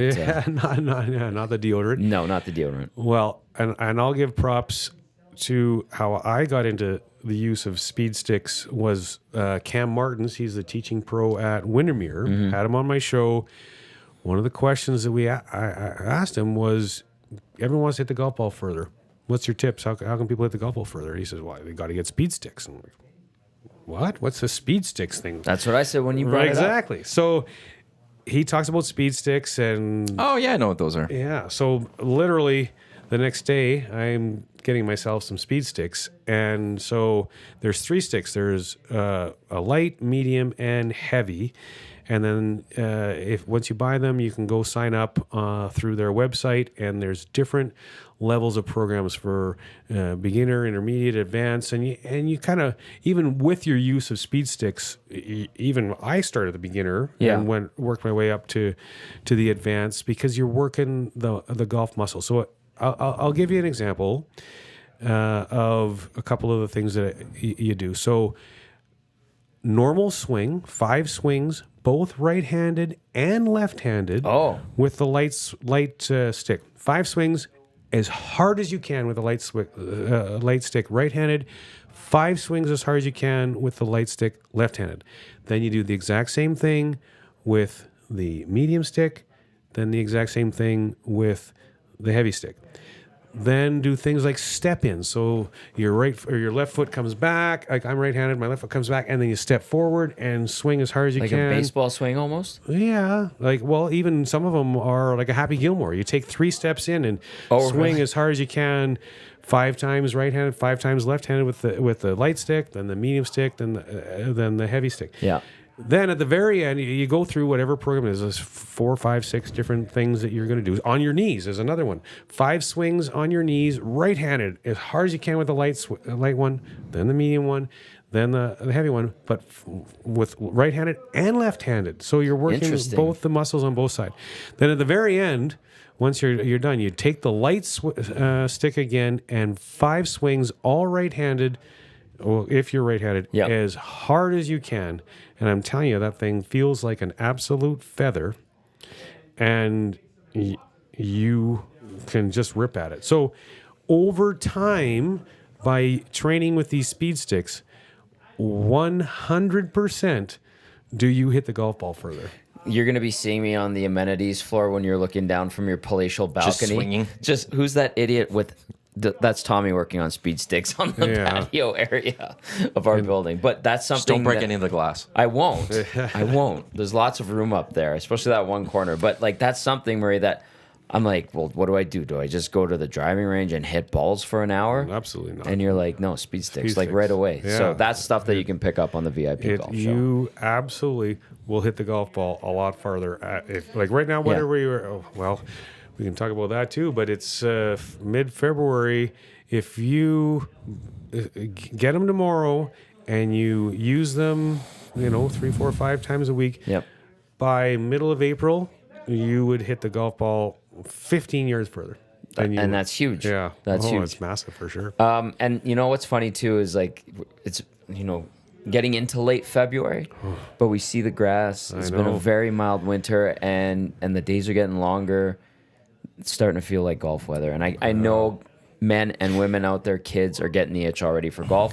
Maybe a little bit early because of the weather, but it's happening. Like, well, here we are. It felt like spring this week. Right. Exactly. Right now, I know you don't like the weather, Murray. I'm using Environment Canada, not Weather Network. Yeah, okay. By next Monday, they're saying minus 60% chance of flurries, but it's supposed to be nice throughout this week. Yeah. I feel like based on this forecast and based on what we've had this winter, I feel pretty good saying we probably don't have a major cold spell again. I think. But you don't know. You never know in Edmonton. But also, I'm just trying to see the 16-day forecast here that on the site. We're going to get hit with another big winter some storm. Snow always comes. Yeah. But with it sucks because we didn't get enough of it already. I know. But the snow that we have right now, it's not going to take long to melt. No. That once spring ultimately does come, we're going to see grass everywhere, like the snap of a finger, basically. So on, what day was it? On Sunday morning, my wife and I and our son and our niece went out to the ranch to go sledding. And my son's 5. It's crazy, the evolution of a 5-year-old. A year ago, we just went to a little hill, and he was good. Today, or on Sunday, we go out there. We go to a little bit bigger hill on the driving range, and we were trying to find places where there's actual snow. Yeah. And it's too small a hill for him. He was like graduating. It's like, this is fun. The evolution of my kid. I love it. So I say, okay, let's go over and toboggan down into the fairway on number 9 from up on the hill on the right. Yeah, I was going to ask about that because that's a good one. So we go over there, no snow. Damn. No snow. So then there's only one other option. We got to go to the pit on 5. And now my 5-year-old kid, just a little hill a year ago, he hops on a little rocket ship thing and just jumps on it and boom, he's down in the... And I'm just like, what the heck is my... That's good. I know. But so the point of this is going back to golf. There's hardly any snow because we can hardly find any places to go sledding. Jeez. So I texted our superintendent who lives on the property, Derek Cinco, and said, "Hey, I'm here with my family. Come and hang out with us if you're not busy." And so he came and hung out with us for a little bit. And afterwards, we have a simulator. We were hitting some balls, and my wife and our niece was playing some ping pong in our little fun room that we have for the winter. But we were talking about how there's no snow and whatnot, and he goes, "We are not very far away from opening." Wow. And as I said to him, you know what? If we had a week of 10, we'd be open. And he goes, "Oh, yeah." Damn. And the earliest we've ever opened is March 26th. The latest we've ever opened is April 28th. We hit in the end. normal is 15th to 20th of April. That's 100% normal. But March 26th was the earliest we've ever opened. And he said to me, I mean, who knows what the weather is going to be like or upcoming. But he said this could so easily be the earliest opening by a bunch. Wow. I mean, not saying we are, because the future of the weather, the next potential week is there, highs yeah. right now forecasted next week, and this is from a site Clausen gave me, not Weather Network anything. Monday -7 is the high, then it's -10 for the high on the Tuesday. Wednesday -6, -7 on the Thursday. Then it's a little cold. It's -12 on the Friday. The Saturday's -12, but then Sunday back to -9. The Monday following's -3. The Tuesday following's -5. -2. And then so like it's How like much snow is going to fall, though? what they predict for precipitation, a little bit. But nothing significant. Like next Monday, they're saying maybe 3.6 millimeters. Next Wednesday would be 4 point. Like it doesn't look like there's a lot coming. Right. So it's still not a lot like in that way. So temperature wise, it doesn't look like we're going to get much But even more. later this week, it's supposed to be 8 on Friday or something like Wow. that. So that's going to demolish a bunch of snow. So what you're saying, if a whole bunch of big dumps of snow don't come, it's almost irrelevant. So hypothetically, March 10th comes along, and we lose a little bit more snow now. March 10th comes along, and all of a sudden it's 8, 12, 10, 13, 7, 12 for 6 days in a row. Probably open 2 days after that. Wow. Do you have concern about the greens, or is that not impact? Because you cover them. Sure. So Yeah. Now, little concern there was that one stretch because we've hardly had any snow.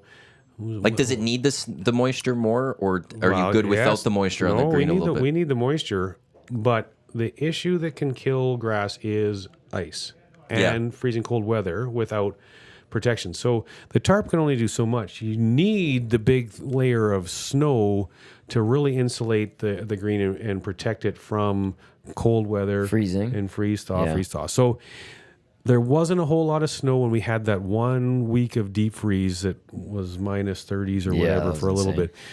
bit. So normally our superintendent is saying to me, I can't sleep. I'm so nervous. He's not really saying that to me, so I don't think he's concerned that much about that period for us.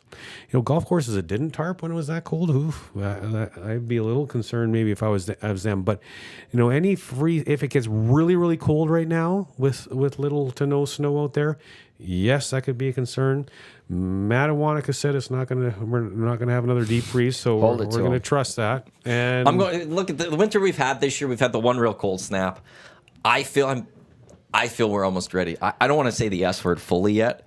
That's where I'm just going with the deep Well- freeze. I don't want to call it the other word yet. Yeah. I'm going to wait a little longer. Hey, I'll if we open, I'm almost on- ready to call that. open with an M in front of it, I'm going to be bouncing off the walls with excitement. But I'd also be fine with opening sometime in April, like normally. Early April would be if great. we get a whole bunch more snow. But if we're just going to pill around with no snow and -2, -4, 3 degrees, 5 degrees, forget it. Let's just play golf. Yes. Let's just get some lower temperatures and play some golf. Bootskill 5 in the Nasty Chat saying, now I can't wait for the season premiere of the VIP Golf Show. Well job, boys. April 28th, right here, Edmonton Sports Talk, edmontonsportstalk.com on our YouTube channel. And for those that miss it, from 8 to 10 any given Sunday throughout the season, again, starting April 28th and every Sunday following and through usually Labor Day weekend. It's available on podcasts as well, or you can go back and watch the YouTube video. Well, and both ways. you're And it's a gonna replay. you're We're going to gonna replay. replay. It's on Edmonton Sports Talk throughout the week. We got to figure out That's which good. just locked down. I think it'll be a Tuesday.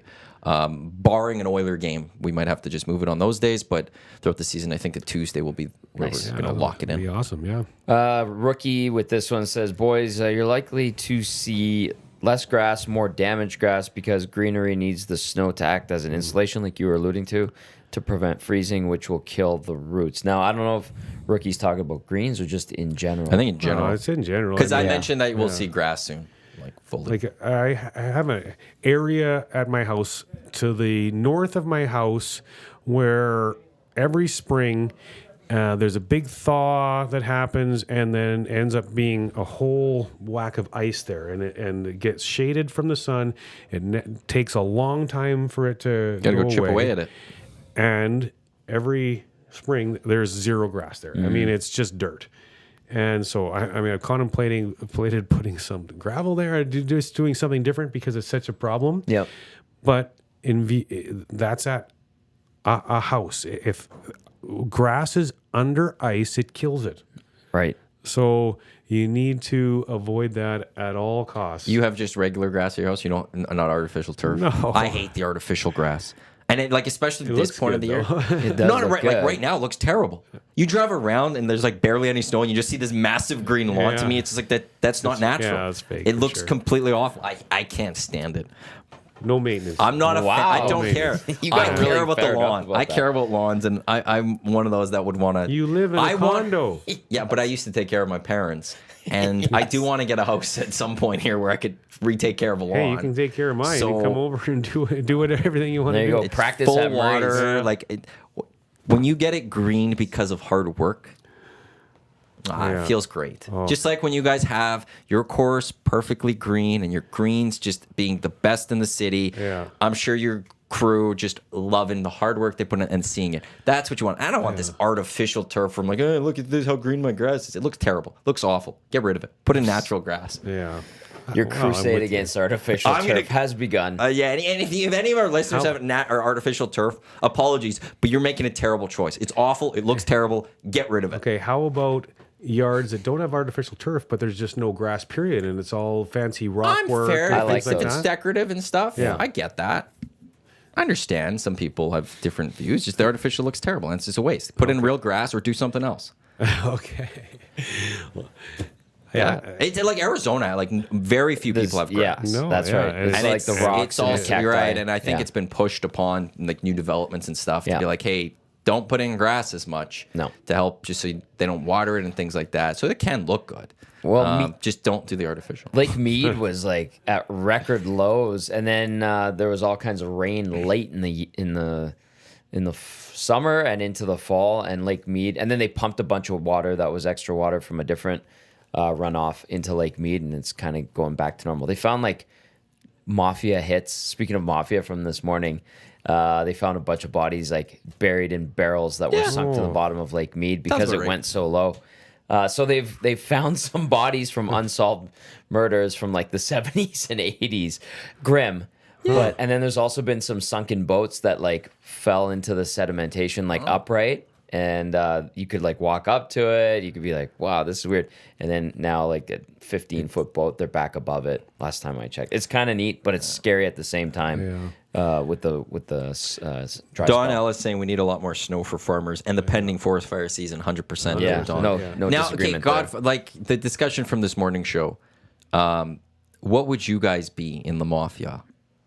I'm sorry, the what? I don't know what you're talking about. Yeah, with the last name Gazzola, Yeah. you're Sorry. probably responsible for What some would of those you go bodies. for? Like, when they because get- I went like immediate conciliere.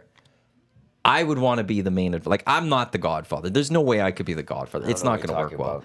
talking I would go for hard to be the conciliere, the one in the ear, the Godfather. Have you ever heard of Fight Club? yeah, but Fight Club. Don't talk about Fight Club. It's all just kidding. I'm hypotheticals.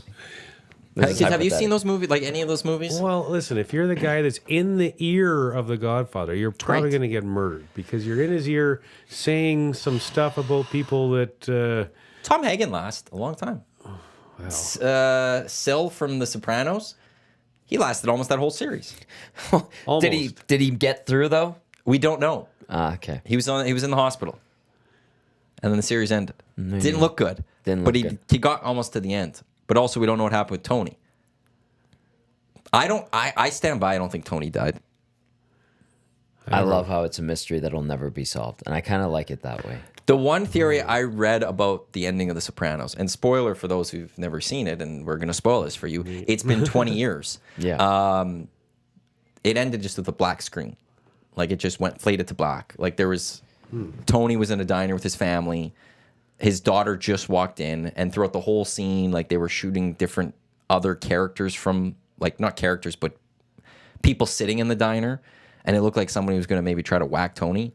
but then before anything could happen, screen went to black, and that's how the series ended. Oh, I would be so upset. Oh, lots it was of a people massive. were. I remember I Oh. didn't watch The Sopranos when it first came out, but I remember how big of a deal that was Yeah. when that series ended with that way, and how massive a story that became. brilliant But way I to end read it. that who actually dies in that moment is the viewer.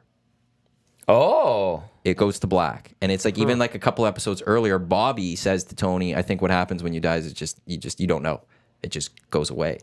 And in this, we just naturally joined the Sopranos at the start of the series out of nowhere. Yeah. And in the end, the viewer got killed. The viewer gets It went whacked. black. Yeah. We got whacked. I like that. Which I really enjoy that theory from the Sopranos. When you choose to invest time to watch a series and on Netflix or whatever, my wife and I, we don't have a lot of time to watch TV, so we want to pick something that's awesome. And then there's Yep. stuff that we get into, and it's like, oh, every night it's like, oh, can't wait to get through an episode or whatever.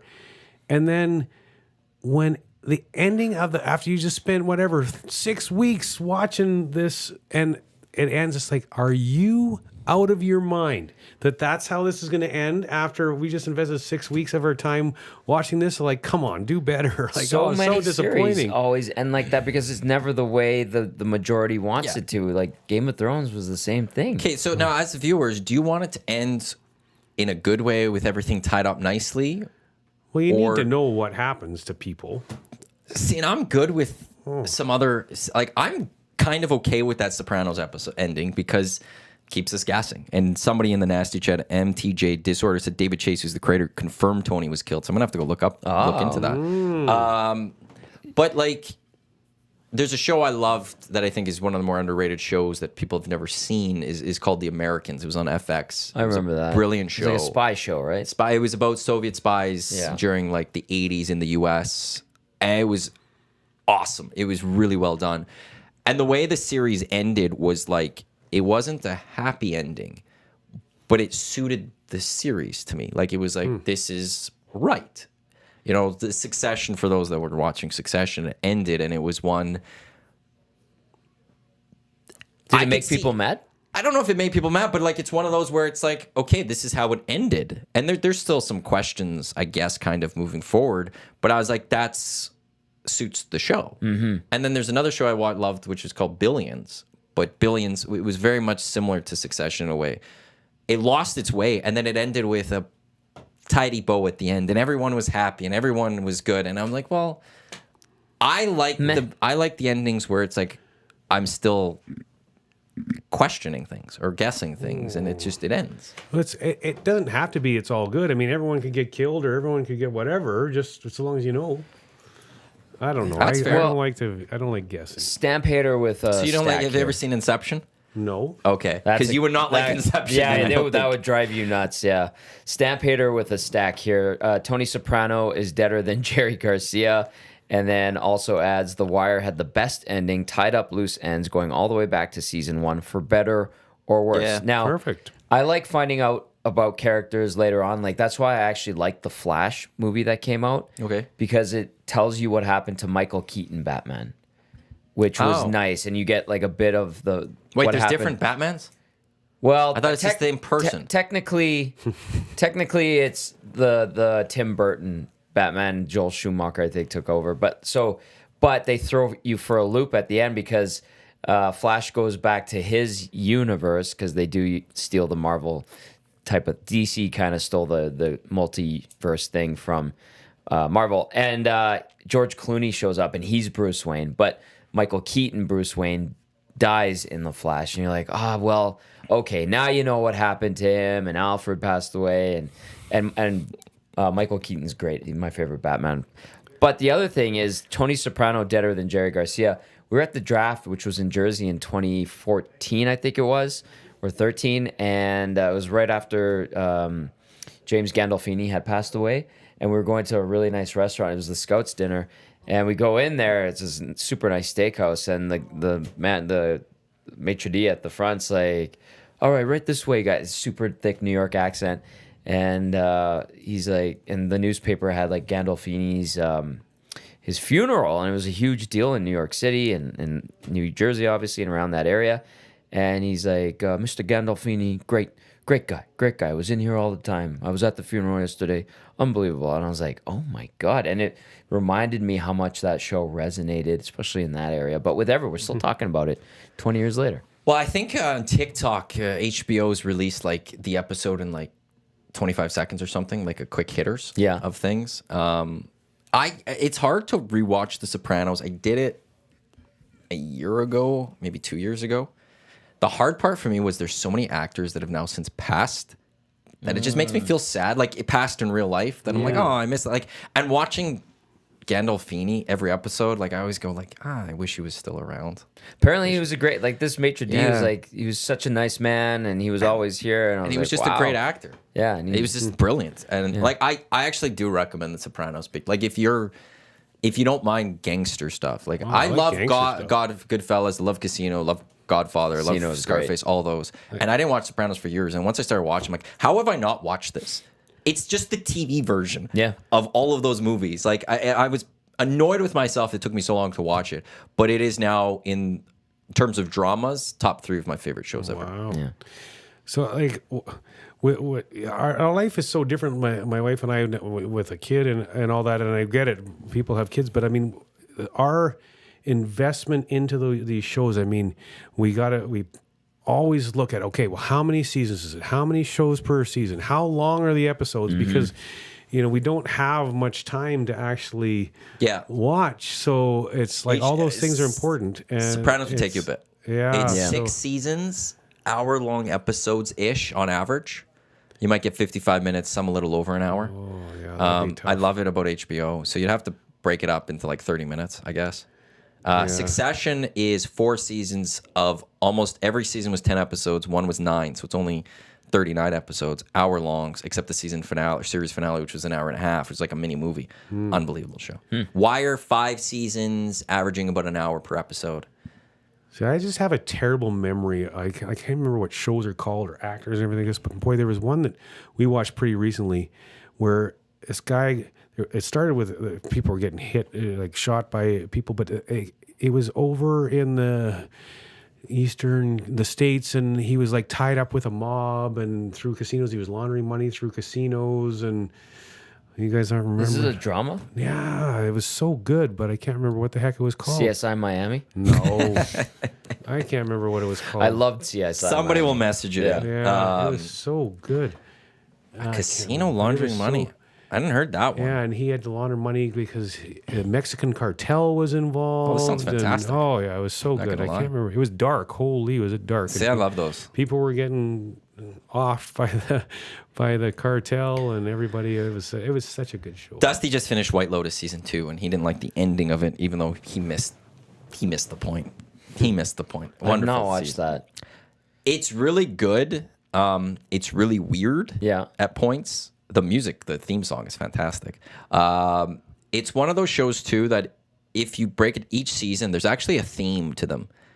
And if you go look for the deeper meaning of it, it actually really stands out even stronger in my mind.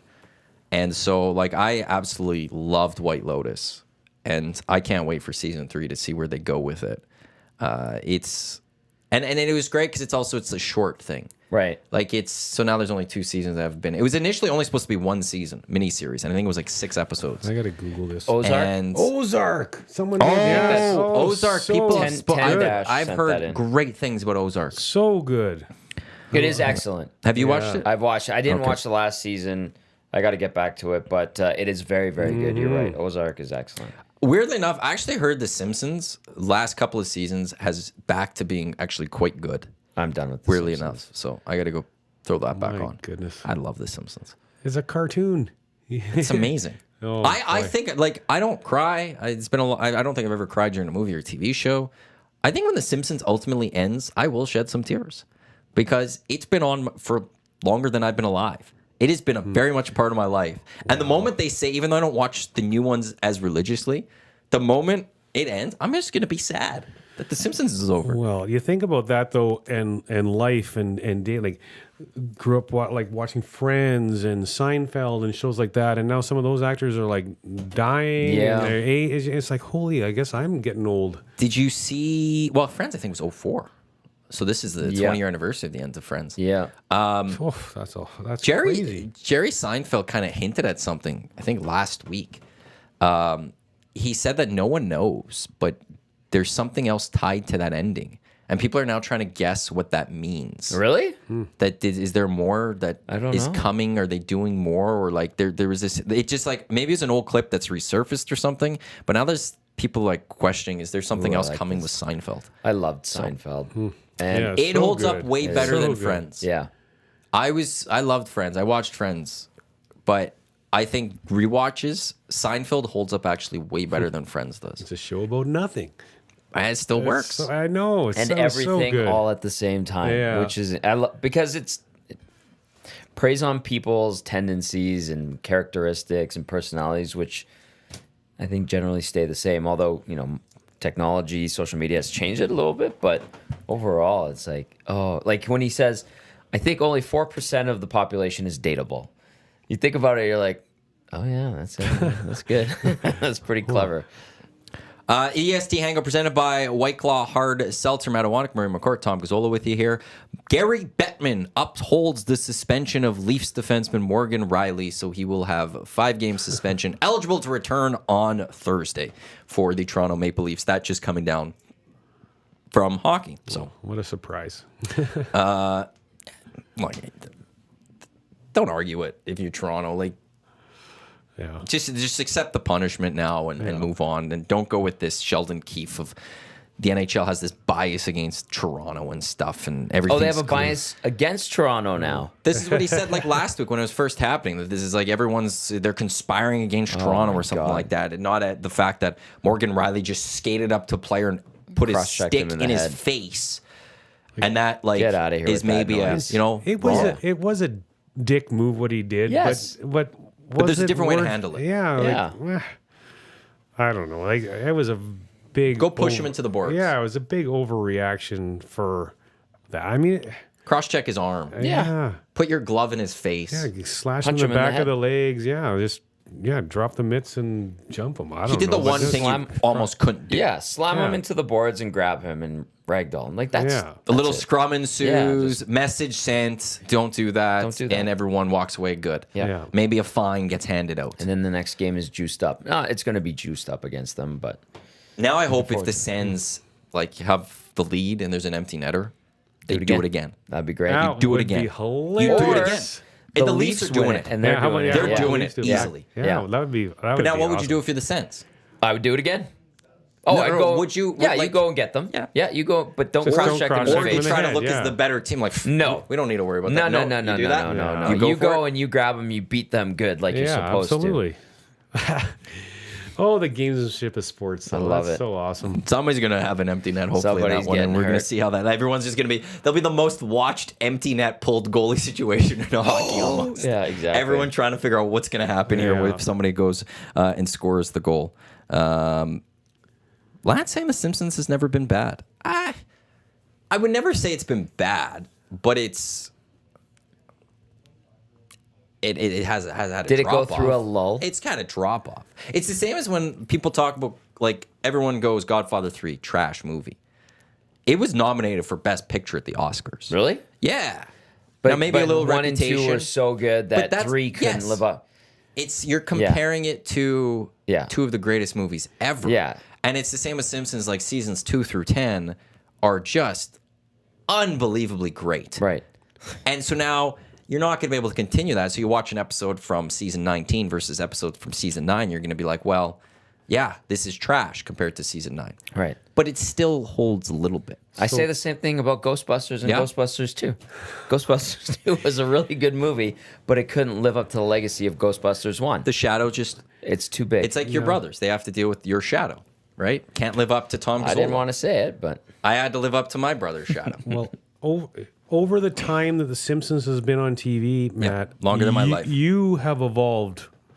So what you may have enjoyed 10 years ago is not necessarily the same as you enjoy now. No, because I still love watching those same episodes. you're like you my haven't brother. evolved. Well, because The Simpsons has evolved, and again, there's only so much you could do, but like I don't know, it's hard to quantify and explain, but those seasons of 2 through 10 were sometimes a little more relatable, even as weirdly as that is. Simpsons, like cartoon wise, and more realistic in a sense than what they went to later. I don't know. Maybe that's the poor way of putting it. But like they were just written so like the monorail episode was That's a great episode. fantastic. I think it's the anniversary. I think I saw a Joe tweet recently, but the episode of the softball. It's the anniversary of the softball episode the last couple of days. There was the episode where Homer meets his mom. She leaves again, and he just sits on his car, and it's like this sad ending of The Simpsons. Like it's really like heartfelt. Yeah. That it's just they haven't match that up, but that's because they hit such a height so soon. So can we do a Dustin Nielsen show confessions right now? Sure. You've never watched The Simpsons? I have never watched an episode of The Simpsons in my life. Seriously? Not even one episode. Wow. I mean, You've missed out. I'll just say that one. I know what Simpson looks like, but like the pretense I have no idea. The one where he meets his mom, that was a sad It ends ending. And very I sad. remember being like, I think I was maybe 10 or 11 when it came out, and I was like, oh my God, that one hits home. Just sitting on his Not that I had car that and looking at the experience, but stars yeah. for so long, and Yeah. you're like, this feels. Yeah. And then he goes to space, and it's completely different, but it's awesome. And then two greatest words in English language, default. See, there's different ways that we can all invest in our time, and you've chosen to watch The Simpsons, and I've chosen 100%. to not watch The Simpsons and do other things with my time. That's fine. Bones, no, and that's more than okay. I haven't watched Simpsons in like 20 years. Bones says Simpsons post season 10 is like ball hockey. You can still watch it. Still entertaining. Bravo. Still good. But it's not the ice hockey, not the I guess. South Park was great. Still is. I haven't watched the last episode. Or last season, I should say. I got to catch up on those ones. There was a period of time, though, where like they were so nailing current events. It They're was still brilliant. doing it. They had the one. Not to where it was, like... How much time a week do you watch television? Not counting sports. Actually, not that much then. You know everything about everything. But it's like... So I don't have a lot of shows I watch. Right now I'm actually very limited in the shows I watch. Yeah. I don't have... I'm just trying to think. Is there any show I'm watching at this moment? I don't believe there is. I think I'm clear of shows. So I only end up watching only like a handful of shows that are new, like maybe 2 or 3. But then I've gone and rewatched some of these other things, or I've watched them in this downtime. Yeah. So maybe like today, will I watch? Like I won't watch a lot of television this week outside of sports. I'll be watching the Scotties all week. That's a good choice. Like that's like this time it's like Scotties all week. So it's like, yeah, I don't. If I had a ballpark in a month, I would say I probably average maybe an hour and a half to 2 hours a day on TV. That's not sports. South Park joining the Pandaverse was a great episode / like extended episode that they did a few weeks ago. Oh yeah, Really well played. Imagination Land trilogy they did is just killer. It is hilarious. So confession number 2, I don't even know what South Park is. Yes, No, you do. Murray. Yes, No, you do. I do not. What is it? I'm going to show you a picture. It has Cartman and it has. It's these Four- fun little the characters. 4 boys. Yeah. You've have never no idea. seen Great that. show. No I idea. I still go with one of my favorite things was my parents didn't let me watch Simpsons growing up because they didn't think it was good for as a kid.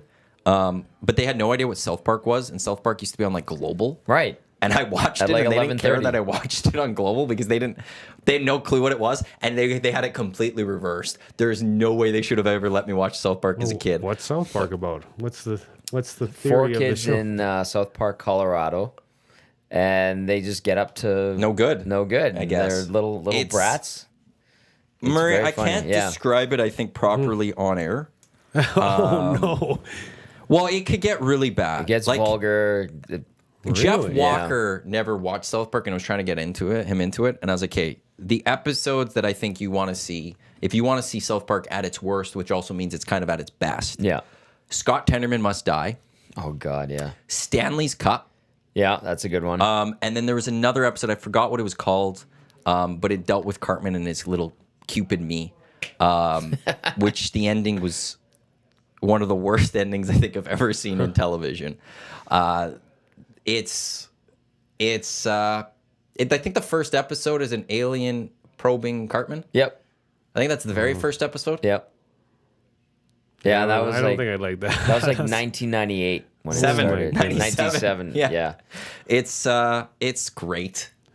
It is wonderful. And then they eventually got into like doing current events. Yeah. Because like Simpsons and Family Guy and those type of shows, it takes months to do an episode because of the drawings and all that. South Park is claymation, and it's so, I don't want to say cheaply done, but it's so easy to do, I guess, if you will. They do it, they turn it around That in a week. week.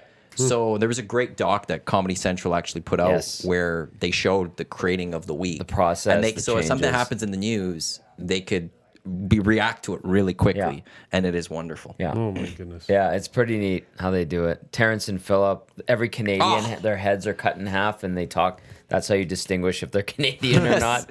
Yeah. Bob's Burgers is also a great show. Very underrated. I've never gotten into that one. Very underrated. Yeah. If you want like a classic scene of what Bob's Burgers is, go YouTube after this show. Bob's Burgers, Tina driving a car.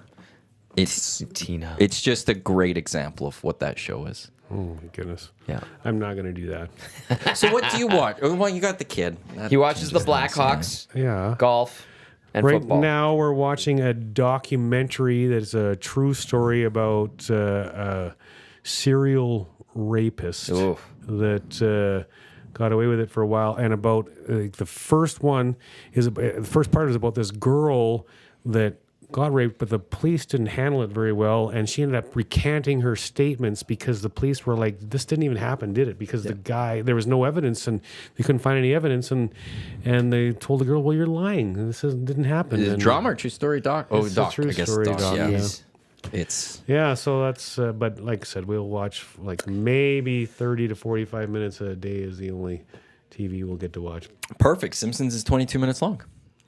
Well, that's a good size. That's a good size. You They could fit an get episode one of The Simpsons in in every every day, night, yeah. and you need to only watch seasons 2 through 10. But I probably That's would. it. I probably That's it. won't do I have all the DVDs. I could lend them. But one show that we like to watch is one of the very few shows that we watch. It just started, American Idol. I like American Idol. Oh. Oh yeah. I know you guys are like Simpsons. I'm like American. See, it's real. It's haven't watched real it. and He's entertaining. Big watched Brother. I don't Brother. care about any of these anymore. Also, a little bit of the challenge. A Like the former challenge. ranch employee, a good buddy, was on Big Brother Canada. Derek Kessler. Oh, Derek worked at the ranch. Yeah, for a few years. He was a No way. former assistant golf pro there. So that was the only Big Brother I ever watched because I had to support Great show. DCAS and watch The that. teaser Was for Big Brother Canada season 12 just came out last Oh, week or did something. it? So season 12 is about to get started. Are you so. buying the extended? You don't need to. Actually, Canada screwed up last year. They got rid of the live feeds. Really? It pissed people off because it's a completely different game when you watch the feeds, as opposed to what the TV edit showed. right. So, So but you're a 3 Big times Brother a week. Canada junkie, or Canada and US. Okay, Oh, so always. yeah. Oh, I've so watched you- it since so season you 1. knew Derek Kessler. Season There you 1, 2000 when it started. I've watched every episode season since. go. Okay. Well, Yeah, that's one of the things. It's my summer. Okay, Big do Brother you, Canada you is do during you. the spring. You have to match that one. The other one's during the summer. I got lots of time. Okay. So I throw on Big Brother All right. Canada. I'm going to give you an Oilers take before we disappear today, though. I do not think the Oilers should upgrade their defense. I think Broberg is percolating down in Baco and is showing improvement enough that if something happens, he can easily jump in and help out. I think the Oilers need to upgrade their bottom six significantly. Watching Bukestad play yesterday was like, how would you like Bukestad over Connor Brown in the lineup right now? Thank you very much. There's my take on the Oilers. Upgrade the bottom six. Broberg's good enough. Don't need to worry about the goaltending. It's fine so long as Stu stays healthy. Get 2 more bottom six pieces. Corey Perry's a brilliant signing, but you need 2 more pieces on that bottom six for them to really have a good chance. That's my take. I You gonna disagree mic on that drop one. here? Broberg could be there. I'd rather have more defensemen. Though. Yeah. Just in case Broberg doesn't take that step in the playoffs if you need it, I'd rather have a veteran defenseman ready to go slot in the lineup if I needed it. Well, if you're getting- because defense wins you the championships, If and you're- I would rather the Oilers, even if they didn't touch the forwards, and all they did was bring in another defenseman. To me, that's what you're going to need. Okay, so if you're going to get a defenseman, just for sheer numbers, it's going to be a guy like I'll use my Hawks as an example. We had so many injuries. We claimed a guy off of waivers named Jacob Megna, who hadn't played one single second in the NHL. He was up in the NHL as a 17 man all year. He's been playing 18 minutes a night, doing just fine. Connor Murphy's about to come back. Blackhawks have no need for him anymore. A guy like that. Connor Murphy would be great. Well, Connor Murphy would be great too. I agree. Yeah. But he's got one more year. But Hawks retain half. I think teams should be jumping on the Hawks trying to get Connor Murphy because the Hawks would trade him, but the Hawks will retain half, but you get him next year too. So that would be Connor Murphy the rest of this year and next year. I believe it'd be about 2.2. That's at 50 or at Hawks retaining half. that's already at Connor 50? Murphy I like at 2.2 is pretty good, but. I don't know. But yeah, I would rather have an extra defenseman. Like I understand the Broberg doing well, maybe he's the guy, but I just look at it and go, what if he still doesn't go? I'd rather have another option there. And ultimately, when it comes to goaltending, I'll say this: if something happens to Stuart Skinner, they're going to go with Jack Campbell. It's not even going to be Calvin Pickard, which is a weird thing. I don't know how well he's going to play. What did you say? If they go to the playoffs and something happens to Skinner, it's going to be No, it will not be Jack Campbell. How can you justify, if anybody believes this, like the questions, I'm going to just go on a tear here. The people who ask me, when do you get Jack Campbell back up here? Not talking about the what regular happens season. during the playoffs? How do you justify putting in Jack Campbell ahead of Calvin Pickard in the postseason when Jack Campbell is an okay AHL goalie right now? And your answer to that is, well, you're paying him $5 million. Yeah, but guess what? Is he playing good? Is he going to give you your best chance to win? The answer is no. Calvin Pickard has earned it. And if he falters from here to the end of the season, okay, maybe I have time for that discussion. But right now, Calvin Pickard has earned everything that he has. I'm not saying that. But if there's an injury to Stuart Skinner in round 2, you're going to Calvin Pickard. You think the Oilers will actually go to Calvin Pickard and not go to Jack Campbell? How can you justify going to Jack Campbell? Because they will say he's the veteran NHLer. Calvin Pickard's 31. He's the same age as Jack Campbell. I agree with you, but it'd be a short leash, though. On him. Right. Probably. Yeah. But I don't believe that the Oilers would do that. I think they would go, and they're not going to have a $5 million goalie sit as a backup on their bench while Cal Pickard is starting. Yes, they are. Because which guy gives you the better chance to win? Calvin Pickard is the answer. Which guy has more consistency? Which guy has more confidence at the NHL level right now? Which guy just has more confidence to jump? Calvin Pickard. Like, for those people playing with the idea that Jack Campbell needs to get called up, will get called up, get that out of your head. Yeah.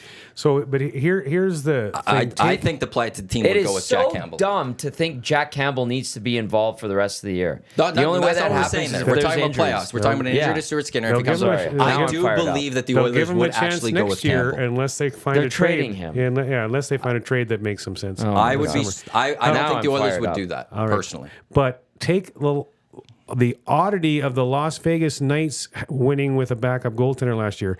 Almost any team in the league that loses their starting goaltender in the playoffs is not going to win a Stanley Cup. So for the Oilers to go and get some assets to upgrade the backup goaltending position, I don't think that necessarily is where you need to go. The Oilers don't have a lot of assets to give, no cap space to deal with. So goaltender is not where they need to spend those assets. Because they got Jack Campbell. This is the EST Hangout presented by White Claw. Coming up next, it is the Lock Shop with Dusty. And Huss is back, and then at noon, it's two guys and a goalie, Gager and Cass. We got through the show without any internet issues, so hopefully that's good the rest of the day. Jasmine with the text of the day on the show. Yes, Tommy, yes. Slay of a take. I think Tommy. I agree that Pickard deserves it. I don't think the Oilers will go that way. I think they will start Jack Campbell if there's an injury. No. Hopefully we don't have to find out. Okay. Hopefully they don't have to find out. But you're going to cross-check him in the head as soon as the show's over? You're going to get a 5-game suspension? That's What's fine. going on here? I'm good. He's Tom Gazzola. He's Murray McCourt. VIP Golf Show back April 28th right here on Edmonton Sports Talk. I'm Matt Iwanyk. Thanks for tuning in to the EST Hangout, which is presented by White Claw Hard Seltzer. The difference is clear. Up next, Lock Shop in just about 3 or 4 minutes right here on Edmonton Sports Talk, edmontonsportstalk.com, and Edmonton Sports Talk YouTube channel.